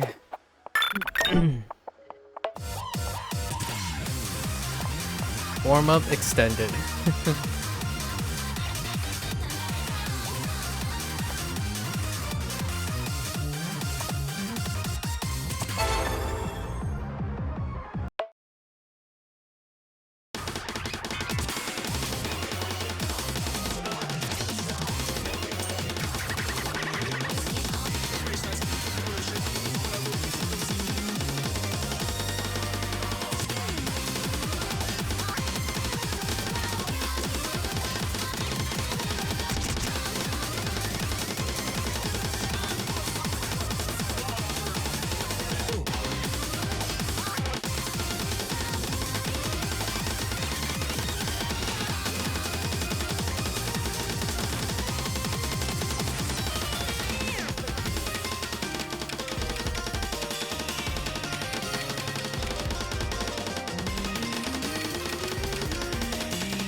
Hmm.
Okay.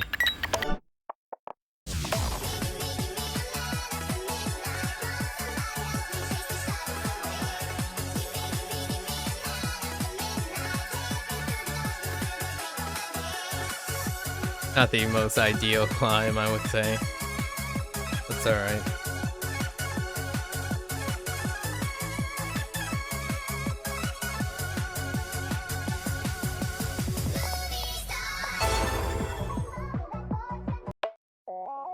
Still feel fairly relaxed. And fingers are alternating fairly comfortably. Not on time, but good enough.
Awkward.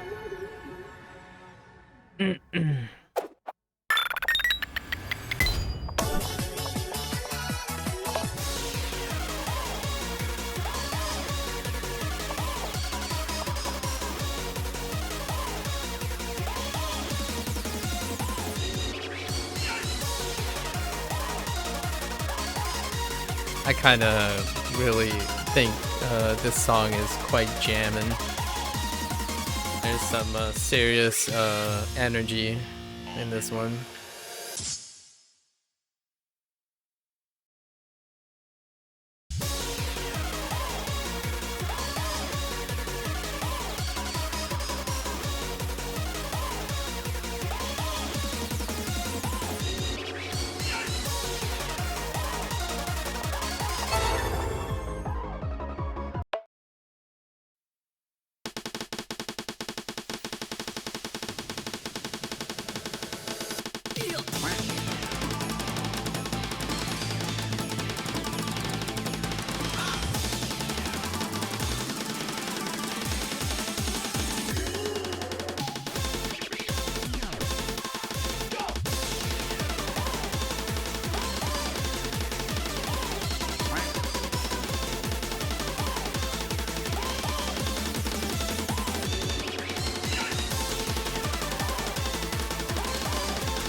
And it's quite a lot easier when it enters this refrain right here. And then when it goes into like the eclectic like shimasen stuff, that's when they're just trying to tap continuously, keep the meter, but the song is very different. Like the music is very different.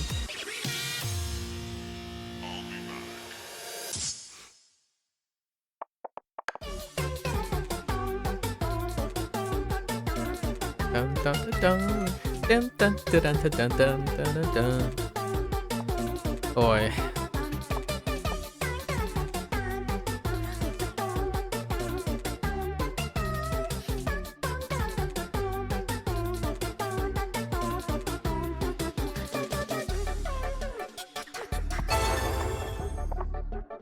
Yep.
It felt a bit easier when the voice gets completely distorted and the syncopation.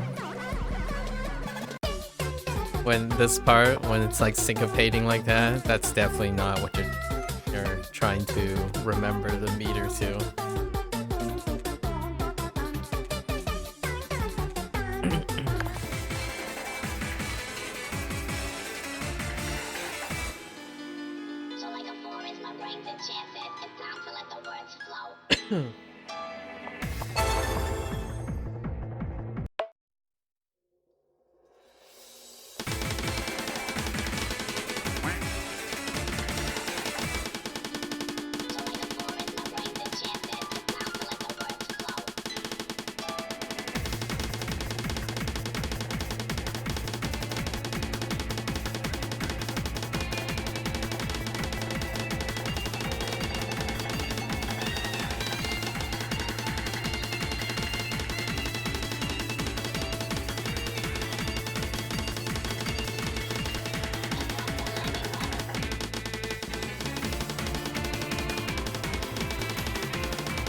Eh. We'll see how we are on the way down.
Oh, there is some really concerning tension there.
Okay. Well.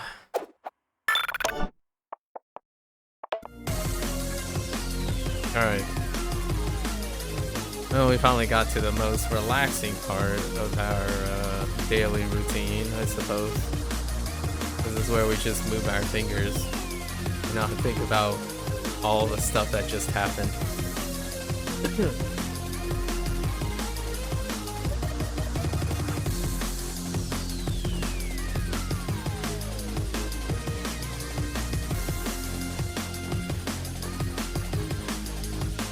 And maybe you get a nice step down. This is actually my favorite part of the daily routine. It might not look like it, but it's definitely the most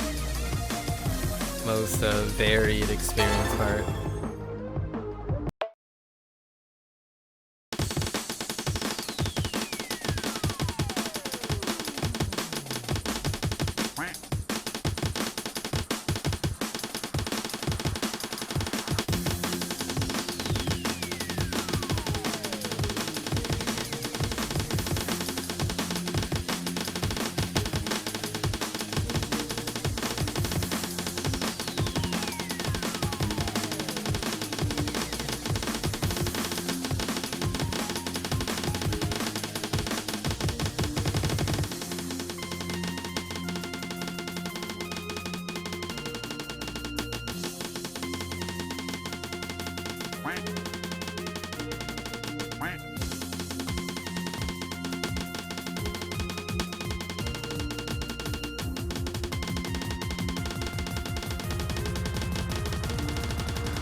About to come back to this.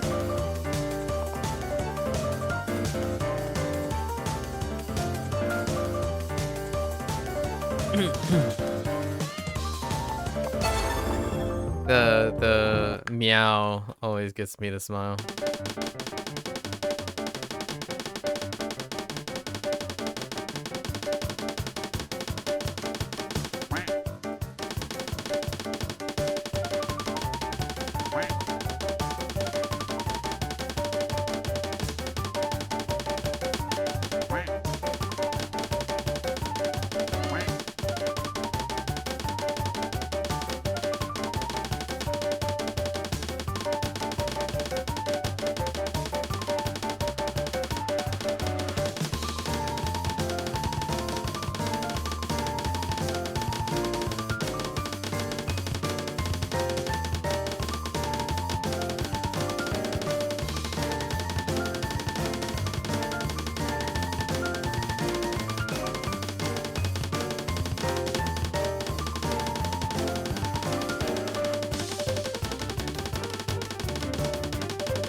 No way.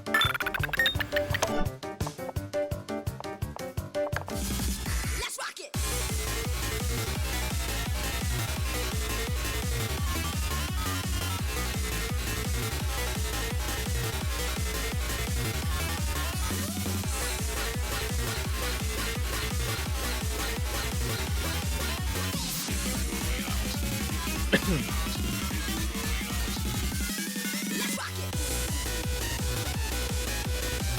I like this track. It kind of makes me want to do some hit, you know? Just jump up and down.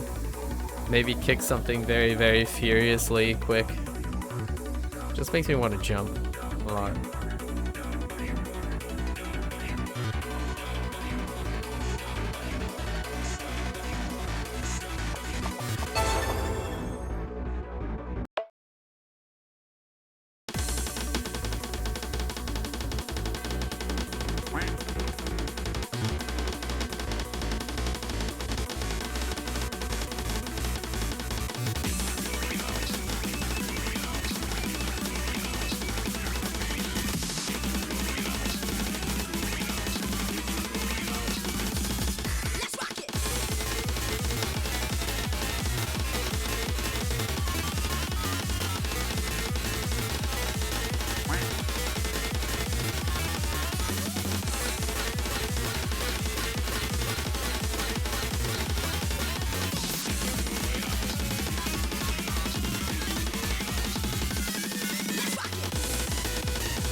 Every time the sample keeps saying don't stop heckin' rocking rocket, all I can think of is just don't stop tapping. Just don't stop tapping. Alright, I think we got one more. Yeah, we shortened the number of maps, number of steps to something a little bit more reasonable.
I swear the sample said eins frei, like just randomly decide to count in German in the beginning.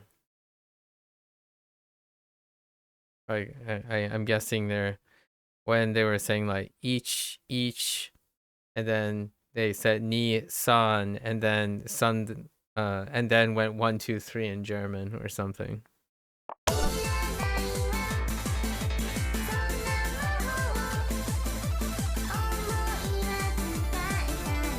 Alright, and then we return to this one.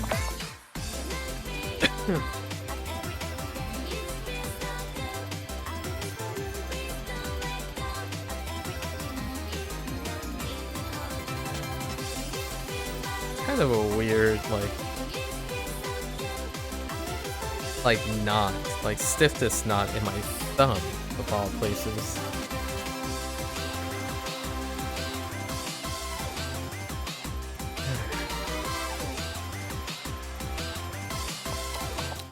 Oops.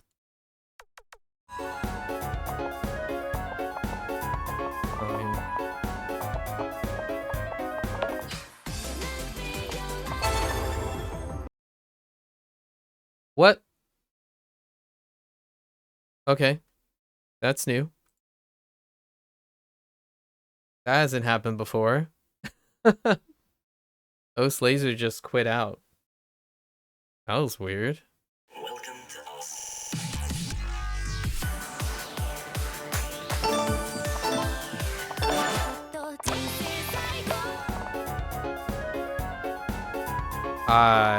That one I haven't experienced before.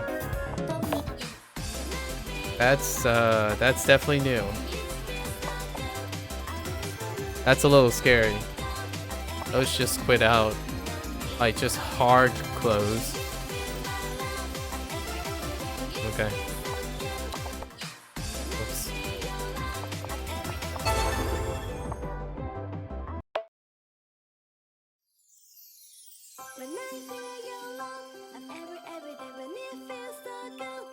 I don't think I can reproduce that. That was a weird one.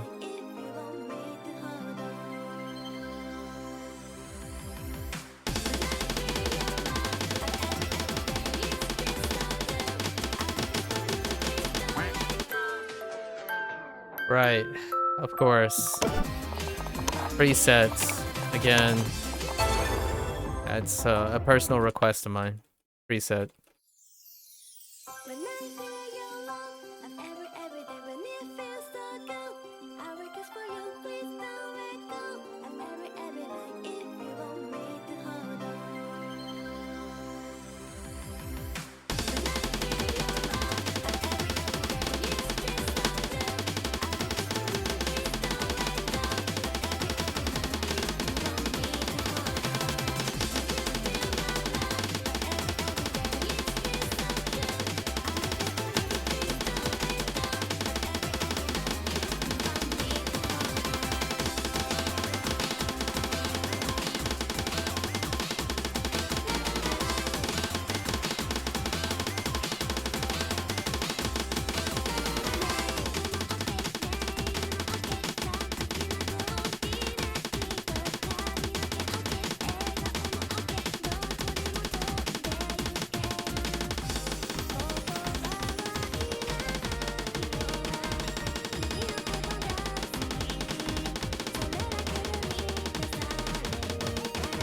The difference in AR change makes, really. Alright. Here's where we get into the mad, uncomfortable territory. We're down to 2 though. And this is where we had a map exchange. We changed out end credits for Lucid because end credits is DMCA.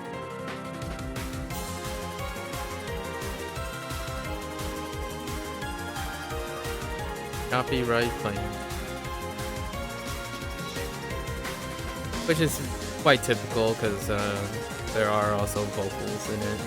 It kind of looked like it kind of sounded like a studio, like a record label song.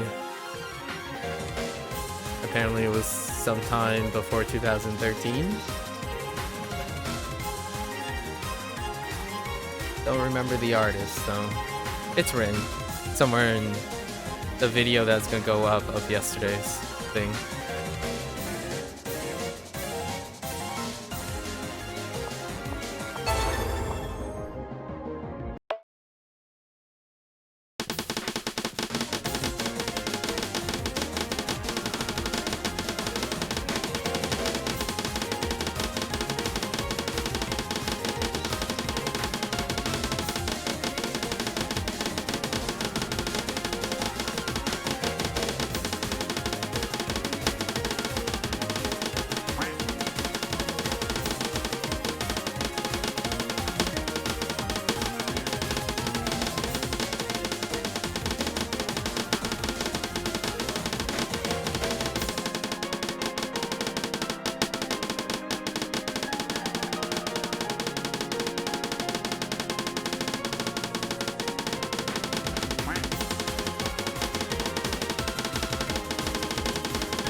Some early tapping.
Actually pretty crazy,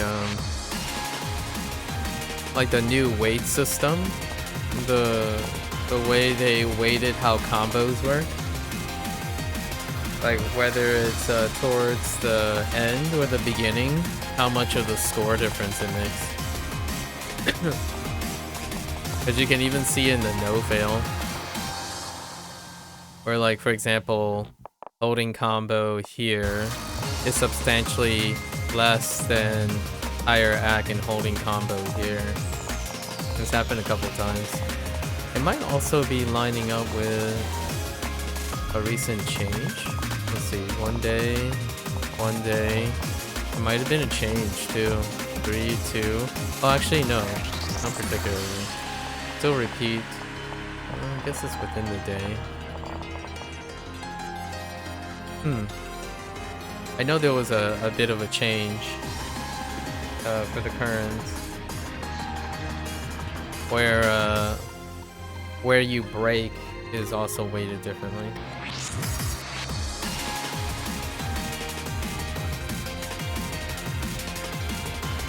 Where you break frequently as well.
Huh.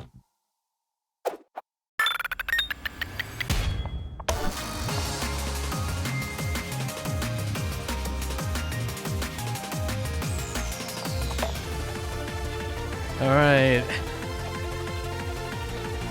Time to have some crippling bad feelings. But it's only, like, bad in the sense that,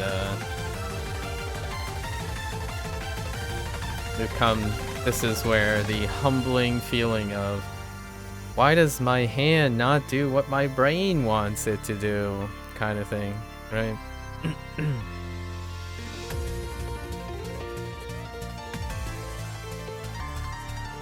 This is where all fails. Everything. Everything.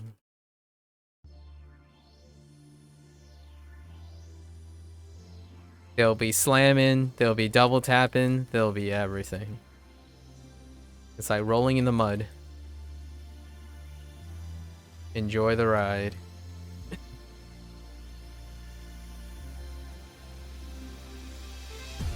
Kind of funny because this has a really long intro. It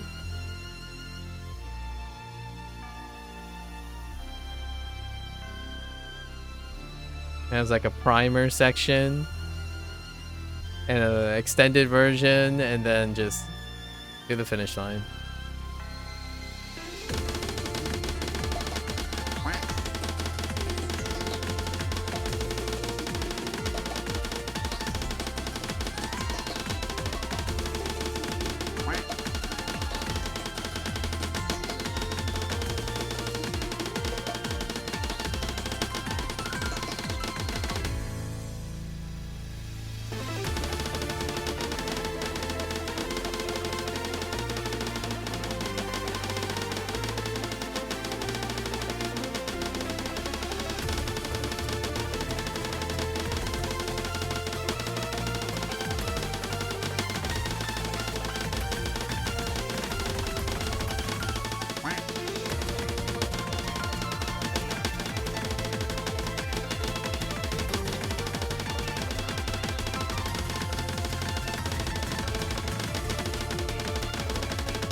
That D. Alright. Alright. Now we rest for a little bit.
I was kind of a little bit optimistic.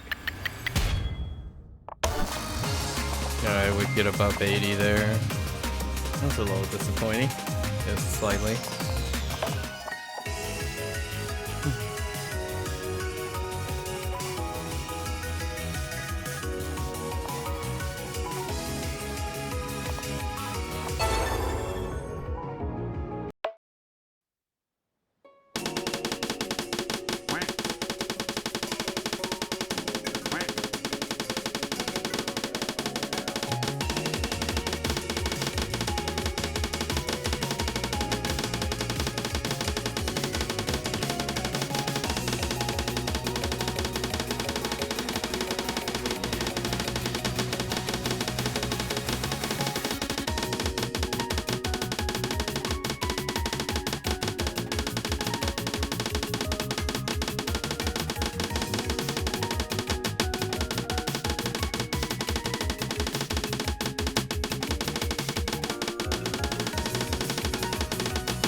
That was a struggle and a half.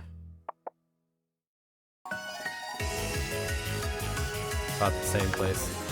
Although we have a slower, we have a faster curve now. Faster curve. Gotta get used to that too.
No.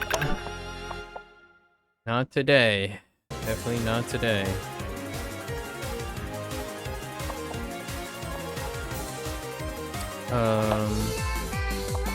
Then we go to...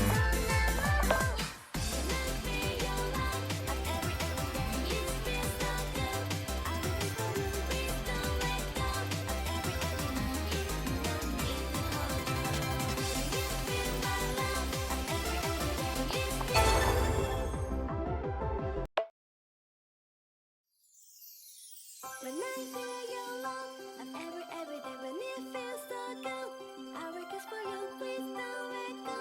And every night, if you want me to hold on.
Okay.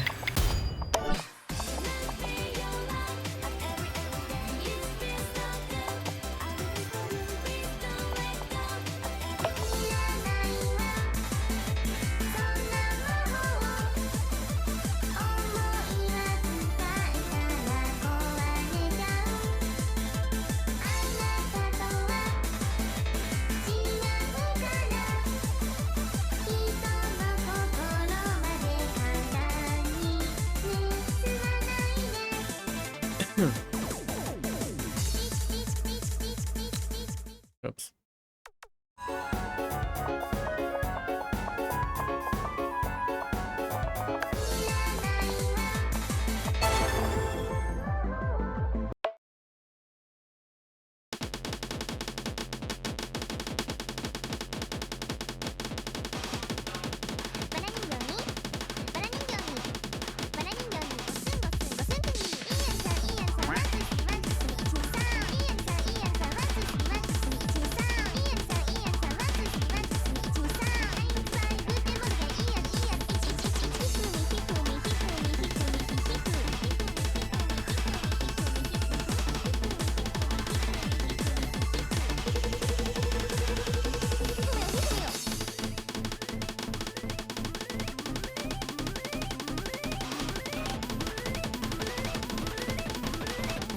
Yeah, yesterday was really a good time. And we gotta get adjusted.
There was a period in there that I was really on the mark, but I couldn't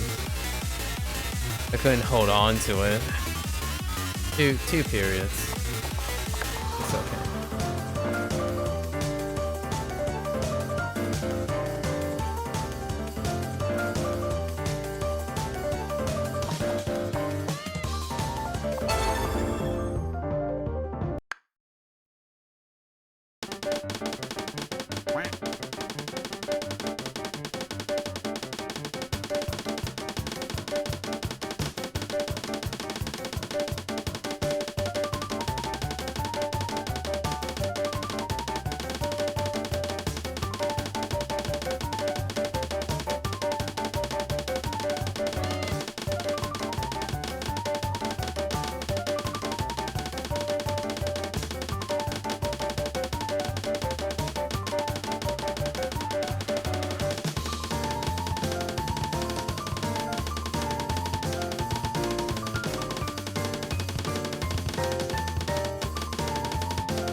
It kind of clicked there.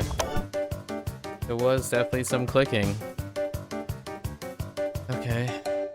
It took us three step downs to get to some clicking here.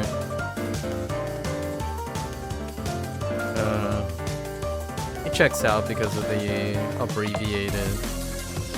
It's a lot shorter of a session than yesterday's.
Okay.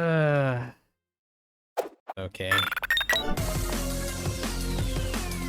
really thought I could relax up a little, just a smidge more. Yeah, the end was kind of yikes.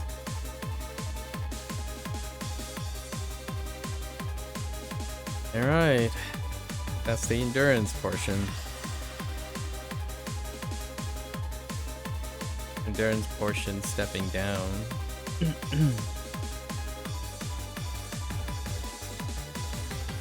Yesterday, this part didn't go so hot.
Ugh.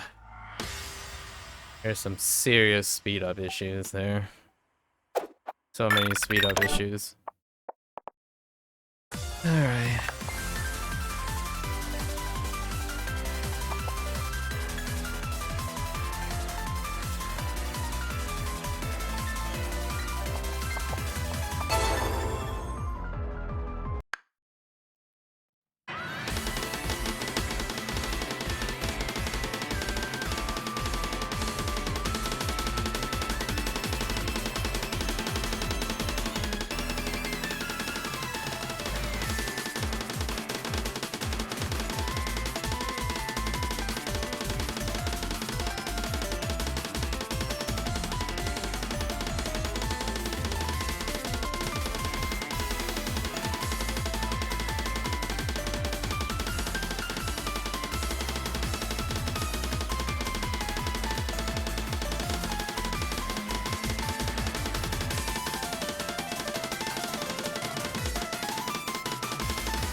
Oh, there were definitely 2 really, really bad stutters and then 1 not so much.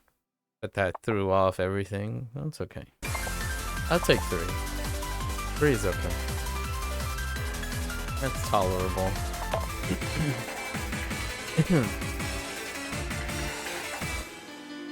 So like a forest, my brain enchants it. It's time to let the words flow. So like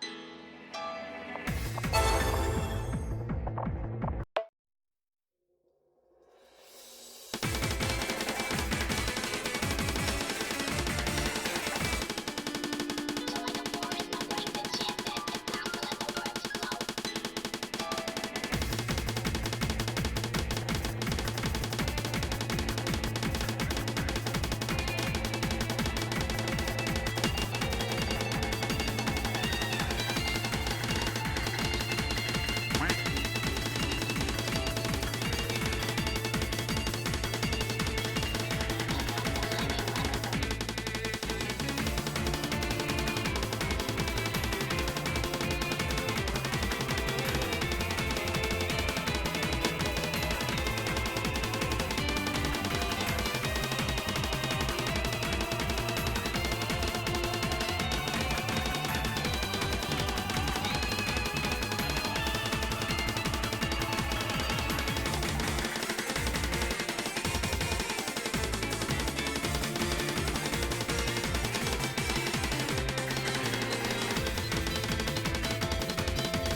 That's kind of okay.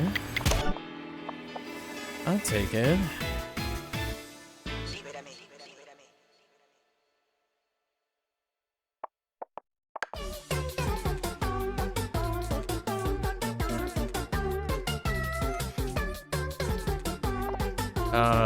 This song.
We almost got to 90.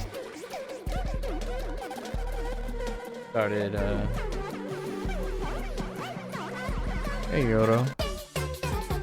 Hello.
Okay.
Nothing like having the inevitable stutter, but that's fine.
Oops.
Okay.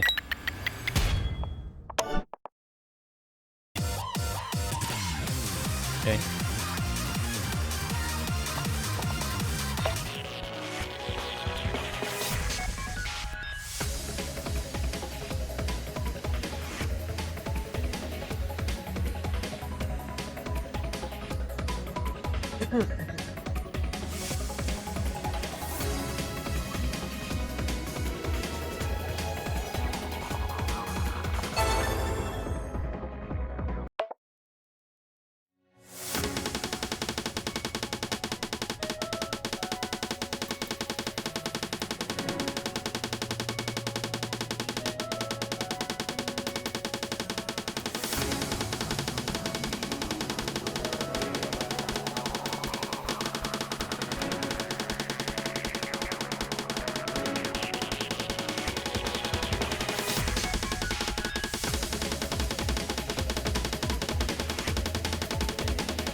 Okay.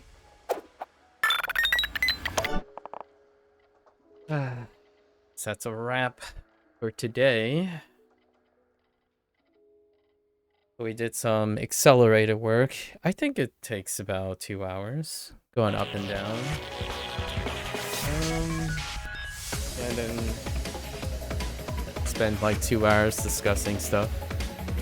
So up and down, I'm gonna say it's like 2 hours and 20 minutes. It needs to go a little bit faster than that. Just a little bit faster than that. Getting a little bit more used to the... It definitely go into different phases. The warm-up has a different feel to it for sure. And it doesn't really lock in until like 160, a few maps into 160. And then 160 feels heavier. Like my fingers are definitely tapping heavier. Then 160 to 70. Then 170 we transition into just endurance, where we just go back and forth as fast as possible. And then when we top off, it's really heavy. But as we drop down, starting from 185 down, it becomes really light. And then it progressively gets lighter to the point where we get to around 165. That's when I start having this weird sensation where my middle finger just disappears. And I'm not using my middle finger for tapping, but I can't feel my middle finger anymore. It just like feels like it evaporated, and it distracts me a lot. So then my pointer finger starts tapping a little bit early. So every other note, the pointer finger is tapping a little bit earlier or later.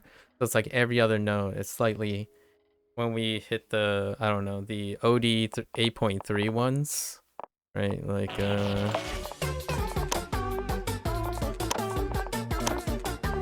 well, these are 8.1. We're talking about these ones. So like 8.3s and even the 8.1 ones. I can definitely see visually that one of my finger keeps tapping slightly in a different timing, but my middle finger sensation has disappeared. I don't know how I'm gonna do anything about that. The lighter I tap, the faster I move, the more my middle finger just starts to disappear.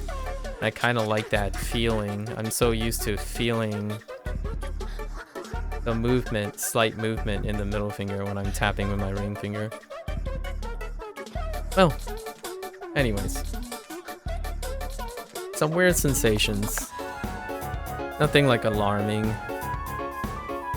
We have no pressure points, right? No pressure points. Today there was a slight weird like knot on the second joint of my thumb, which is irrelevant to the playing. That's kind of weird. It's gone now. We'll keep an eye on that. Alright. That's a wrap for 19. Once again, we swapped it up again. So perhaps tomorrow I won't come to some sort of realization and then change up the routine again. I don't think we've been consistent with our routine.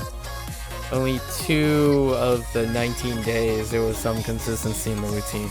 Obviously that's not the goal. However, it makes it harder and harder to interpret what's working and what's not a little bit.